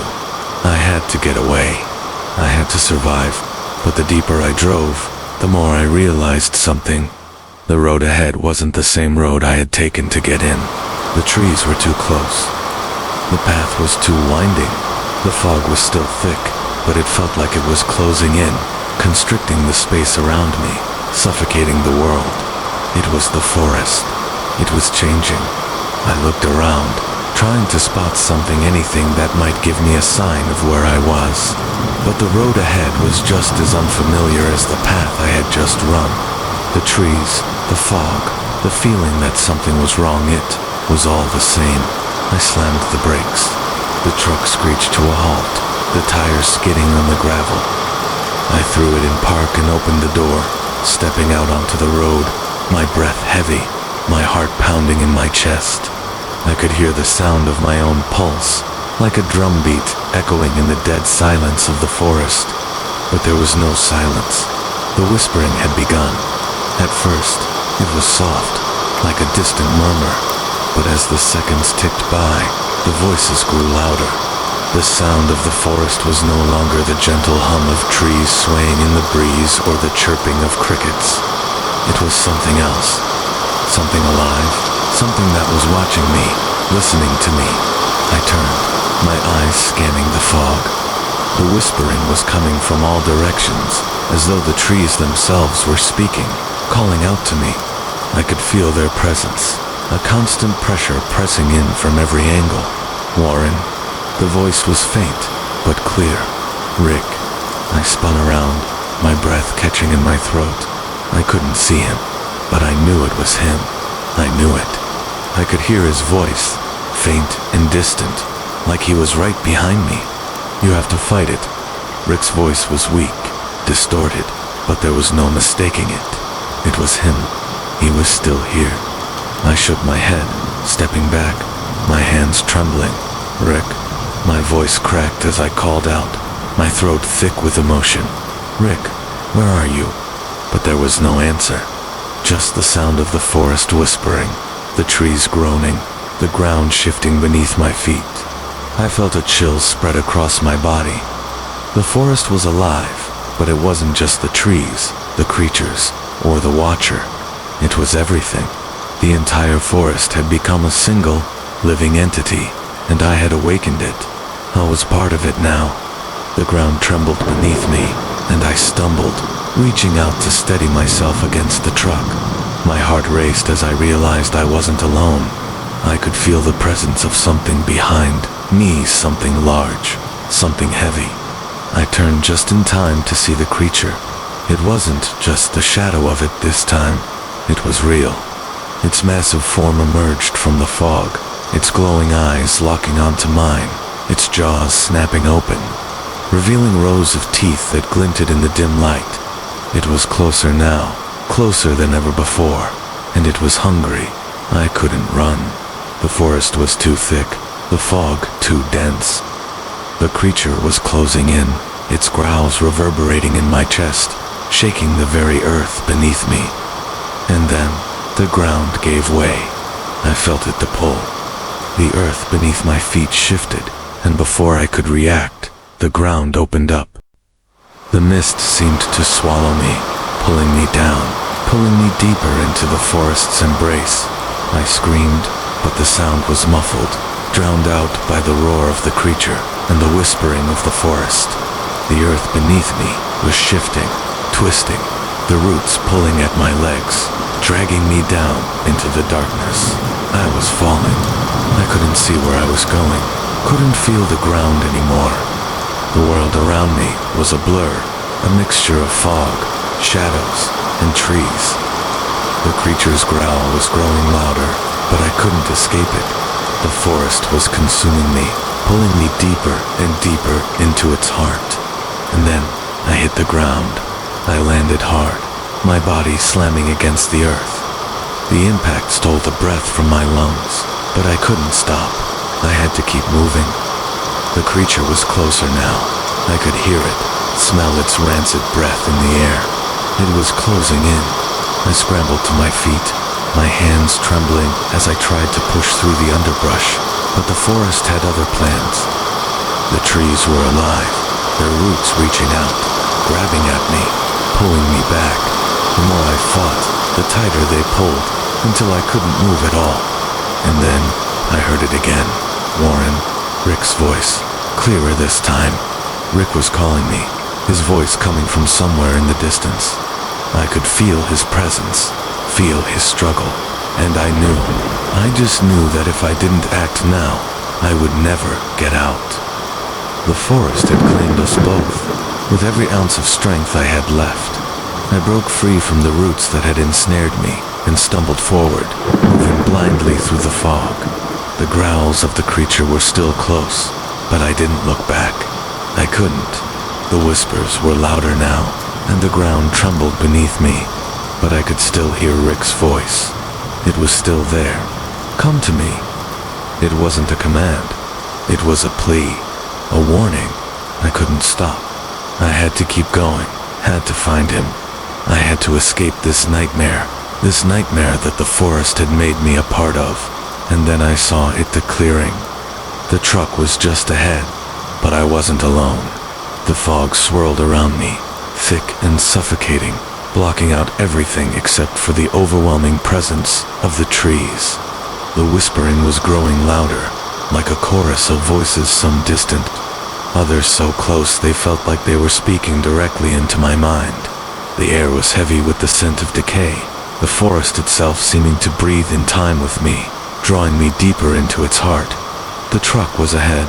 I could see its dim headlights cutting through the fog, a faint beacon of hope in this nightmare. But the closer I got, the more it felt like it was slipping farther away. The forest was playing tricks on me. It wasn't real. It couldn't be. The road seemed to stretch on forever, the trees growing taller and darker, their twisted limbs reaching toward me like claws. I stumbled, my legs heavy and stiff, as if the earth was pulling me into it, binding me to this place. I could feel the forest closing in, the weight of it pressing against me from all sides. The growls of the creature were growing louder, but now I heard something else. A sound beneath the growls, a faint, distant whisper, almost drowned out by the wind. Warren, Rick. The voice was weak, almost lost in the fog, but I knew it was him. He was still here, still trapped in this nightmare with me. I had to get to him. I had to save him. I ran again, pushing my way through the underbrush, my heart pounding in my chest. The trees seemed to reach for me, their gnarled branches scraping against my skin, pulling at my clothes. Every step felt like a battle, as if the forest itself was trying to stop me from reaching the truck, from escaping its grasp. The growl of the creature was closer now, echoing through the fog, vibrating the ground beneath my feet. I didn't dare look back. I couldn't. If I stopped, I would never escape. And then I saw it.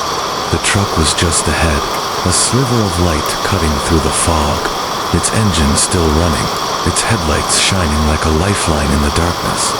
But there, standing in front of it, was the Watcher. Its figure was dark, its form flickering in the fog, its glowing eyes locked onto me. The creature was still out there, but the Watcher didn't move. It simply stood there, watching, waiting. I didn't stop. I couldn't. The truck was right there, but as I moved closer, I felt it. The forest was moving around me, shifting, closing in. The road was no longer the road I had followed to get here. It had become something else, a maze, a labyrinth of trees and shadows, each turn leading me deeper into the heart of the forest. You cannot leave. The Watcher's voice echoed, not just in the air, but in my mind, like a whisper that reverberated through my bones. I froze. The Watcher's gaze was too powerful, too controlling. I could feel it pulling me, forcing me to stop, to look at it. My body was no longer my own. The forest had taken me. I fought to move, to escape, but I couldn't. My legs were heavy, my mind foggy with the weight of the Watcher's presence. It was too much. The forest, the creature, the Watcher was all too much.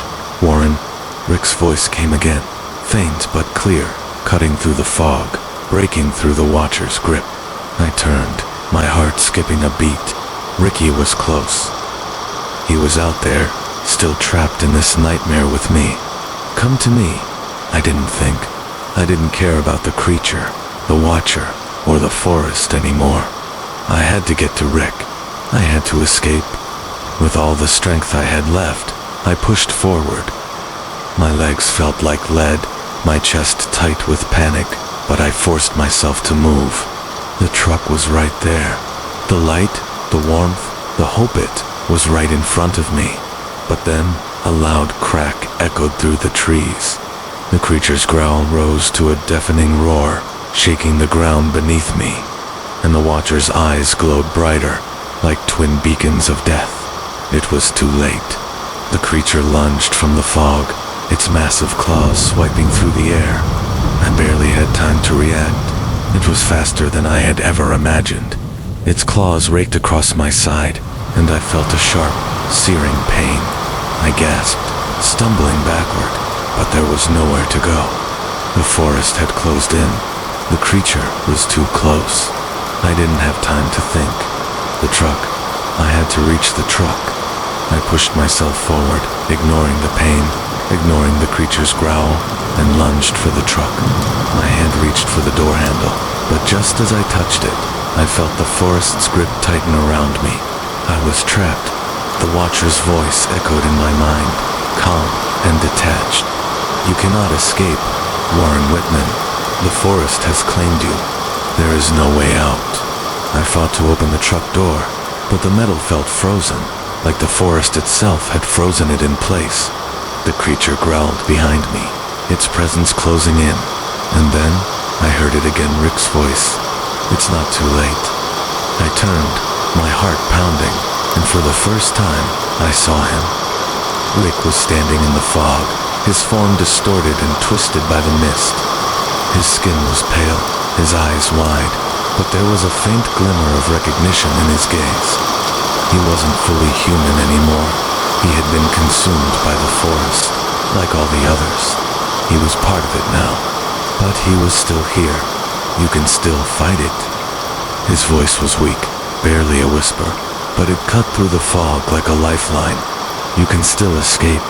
I didn't know how, but I knew. The Watcher had said there was no way out. The forest had claimed me, but Rick was proof that it was possible. I reached for the truck door again, desperate, and this time the door opened. I didn't hesitate. I jumped inside, slamming the door behind me.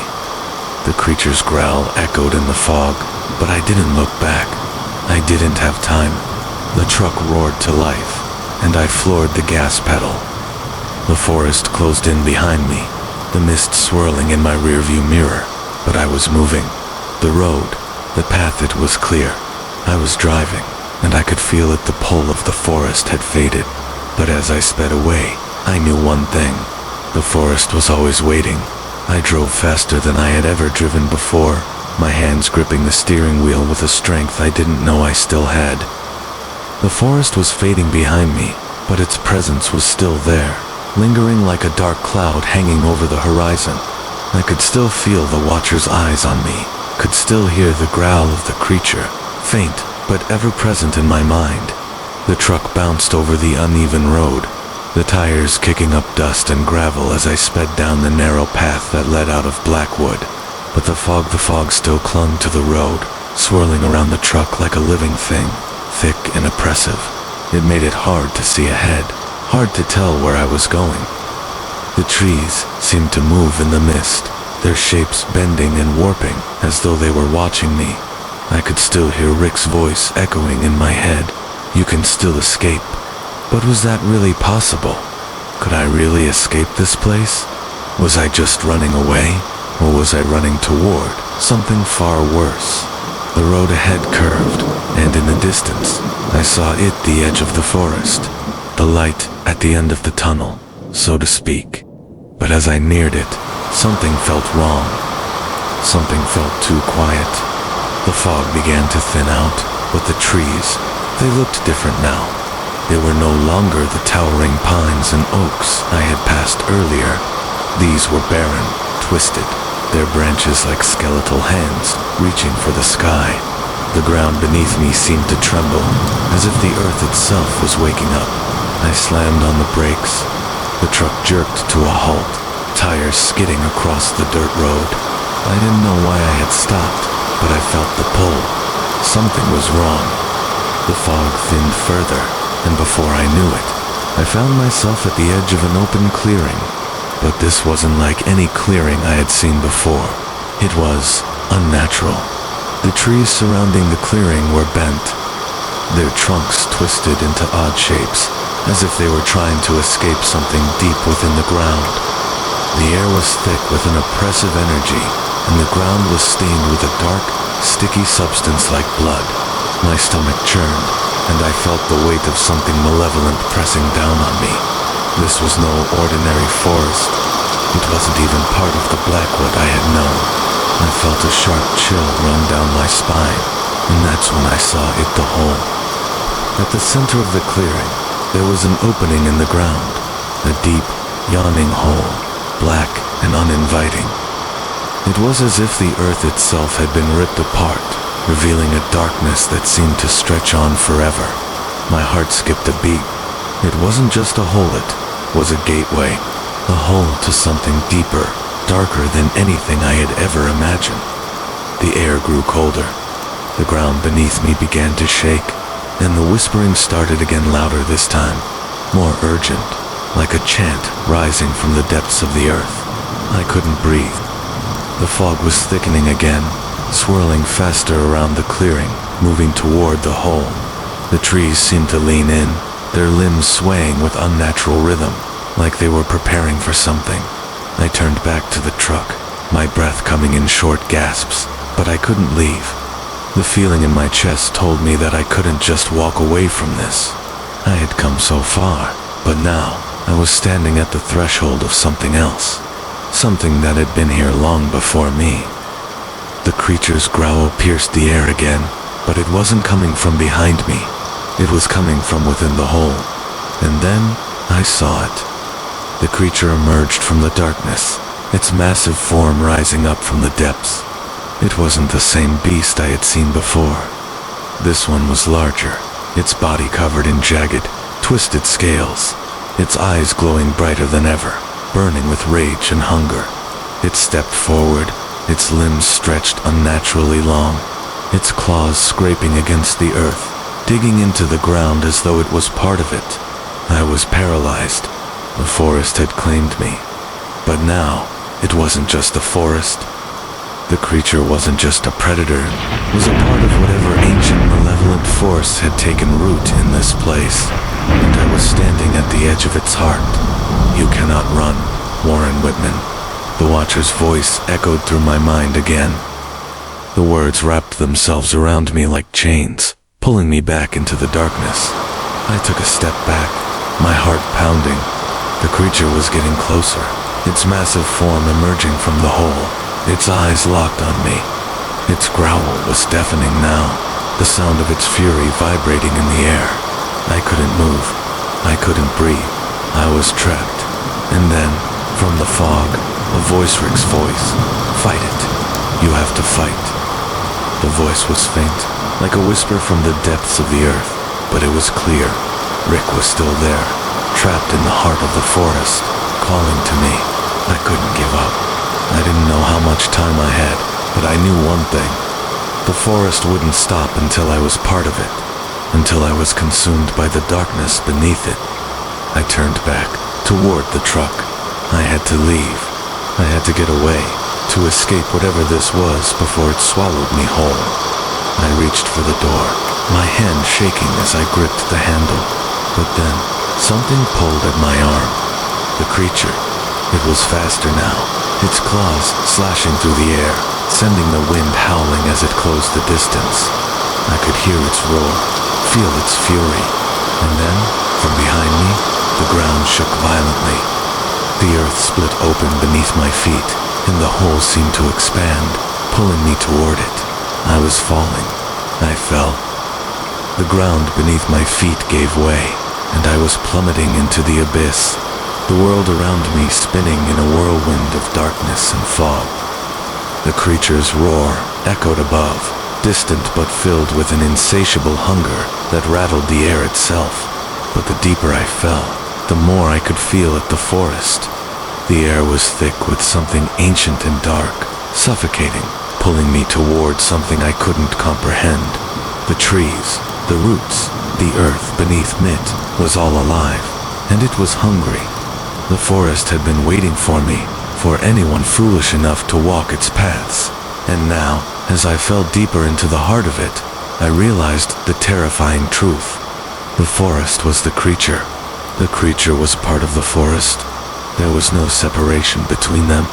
They were one. I hit the ground with a sickening thud, my body slamming into something cold and unforgiving. I gasped for air, my vision blurred by the fall. My head was spinning, and every inch of my body ached. But I couldn't lie there. The forest wouldn't let me rest. It was already closing in. The moment I stood, I realized I was no longer on solid ground. The earth beneath me was shifting, with its roots curling around my ankles like fingers, pulling me deeper into the darkness. The air was thick with the stench of decay, the smell of something ancient, like rot, but worse. It smelled like death itself, like something that had been buried for centuries and was now awakening. I tried to move, tried to pull away, but the roots held me tighter, dragging me further into the darkness. Every step I took felt like I was walking on quicksand, the ground shifting beneath me, the trees twisting and bending like they were watching my every move. I could feel the weight of the forest pressing down on me, suffocating me, as if it were trying to swallow me whole. And then, I heard it, the whispering. It was faint at first, like a distant echo, but it grew louder, more insistent, until it was all I could hear. The trees whispered, the ground whispered, the air whispered. The forest itself was alive, and it was speaking to me. You belong to us. The voice was cold, ancient, and filled with hunger. It wasn't the creature's voice. It was the forest's voice. You woke us. You disturbed us. And now, you will become one of us. I froze. The words wrapped around me like chains, squeezing the breath from my chest. The forest was not just alive, it was a consciousness, a force that had been here long before humans walked the earth, and I had awakened it. I tried to move again, to tear myself away from the roots, but it was useless. The forest owned me now. It had claimed me. The fog around me thickened, swirling like a living thing, drawing me further into the heart of the forest. I could see the shadows shifting, moving, but they weren't just shadows. They were figures, distorted and twisted, like they were born of the fog itself.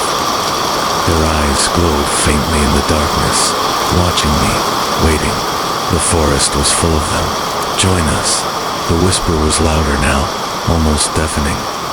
The shadows moved closer, circling me like a pack of wolves. They were closing in, and I couldn't fight them. I couldn't even move. I felt it. The pull. The forest wanted me. It needed me. I was no longer just an intruder. I was part of it. A part of the land. A part of the darkness that had been growing here for centuries. The whispers grew louder, more urgent, more compelling. The roots were tightening around me, pulling me deeper into the earth, dragging me into the darkness.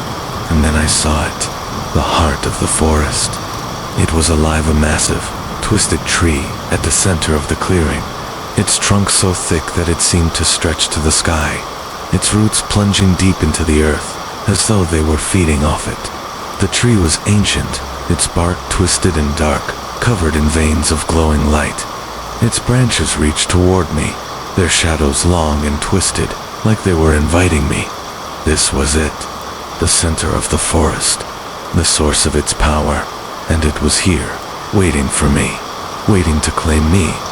I wanted to scream, to fight, but the forest had already taken me. I could feel the roots binding me, pulling me toward the tree. The creature, the watcher, they were just manifestations of something far older, far more powerful than I could ever understand. They were part of the forest's will, its hunger, but there was something else, a flicker of something alive within me. Rick's voice, faint but clear. Fight it, Warren. You have to fight it. You can still escape. I couldn't breathe. My chest was tight, my body paralyzed. But somehow, I heard him, Rick. His voice, his words, they were still with me. Even in this place of darkness, I could still fight. I forced myself to take a step forward, then another. The roots tried to pull me back, but I fought. I had no choice. I couldn't give in. Not like Rick. Not like the others. The forest resisted. The shadows pressed in from all sides. The tree loomed larger, its branches stretching toward me, but I kept moving. With every step, the whispers grew louder, the pressure mounting, but I ignored them. I was getting closer to the center of the forest, to the heart, and then I saw a light, a flicker, far in the distance, beyond the fog, beyond the reach of the trees. It was the truck. The headlights were faint, but they were real. I wasn't trapped. With everything I had left, I ran. The forest seemed to fight against me, but this time, I was stronger. I pushed through the fog, through the trees, toward the light. I wasn't going to be consumed. I wasn't going to die here. I was going to escape. I ran, as if the very ground beneath me was about to swallow me whole, my feet barely touching the earth as I pushed forward. The fog was thick, and the trees loomed like specters on either side, but I could see the faint flicker of light ahead the truck. The glow of its headlights beckoned me, a beacon of hope in the suffocating darkness. The creature's growls echoed behind me, low and guttural, but each sound grew more distant as I pushed forward. The roots in the ground reached up like fingers, but I wouldn't let them pull me back. I couldn't stop. The whispers in my mind grew louder, more insistent. The forest was speaking to me, pulling at my consciousness, but I fought it. I had to escape. I was getting closer to the truck. The light from its headlights grew brighter, cutting through the fog. I could almost reach it, but then the ground trembled beneath me. I stumbled, my body thrown off balance by the shaking earth. The tree branches above me creaked and groaned, their limbs twisting and writhing like serpents. The forest was angry. It was trying to stop me. I pushed harder, my breath ragged and uneven, my muscles burning with exhaustion. The truck was so close. I could almost feel the cold metal beneath my fingers, but the whispers, they grew louder. They were inside my head now. Warren, come back, Rick's voice. But it wasn't him. It was the forest, calling me back. It was the darkness, reaching out to consume me. The watcher's cold, piercing gaze was still there, watching me from the depths of the fog. The creature was still behind me, but this time, it wasn't just chasing me. It was hunting me's steps in the distance, growing faster, its growl louder. I stumbled again, my foot catching on a route, but I didn't stop. I had to get to the truck. I had to leave this cursed place.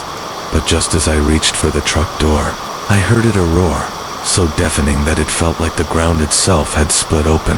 I turned to face the creature. It was right behind me. The creature's claws scraped against the ground, its massive form rising from the fog like a nightmare made flesh. It was no longer just an animal. It had become something other, something ancient, its eyes glowing with a malevolent intelligence. The Watcher's presence was still there, looming over me like a shadow, controlling the creature, guiding it. I was cornered. I turned back to the truck, but I couldn't run. The creature was too close. The fog was closing in again, and the trees were twisting, their roots wrapping around my feet. The forest had me in its grip, and there was no escape. You cannot run, Warren Whitman. The Watcher's voice cut through the fog, a calm, cold whisper that sent a chill down my spine. The creature was circling me now, its glowing eyes locked onto mine. It wasn't just hunting me, it was toying with me. I tried to move, but I was trapped. The forest had taken everything. It had taken Rick, it had taken the others, and now it was going to take me. But then, something in me snapped.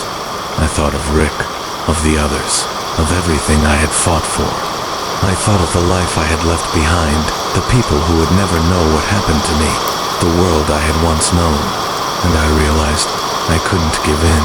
Not like Rick, not like the others. The forest had claimed me, but I wasn't going to let it win. I reached for the truck door again, my fingers trembling, but this time I didn't hesitate. I grabbed the handle and pulled with everything I had. The door swung open with a creak, and I threw myself inside. The truck started on the first try, the engine roaring to life as I slammed my foot onto the gas. I didn't look back. The truck screeched down the road, the tires spinning on the gravel as I fought to keep control. The fog was thick, but I could see the road ahead the way out. The trees around me seemed to shrink back, the forest resisting me, but I wasn't going to stop. I wasn't going to let it consume me. The creature's roar echoed behind me, but I didn't stop. I couldn't. The road ahead was my only chance, my only hope. I floored the pedal, the truck speeding through the fog, the trees flashing past in a blur. I didn't know where the road would take me.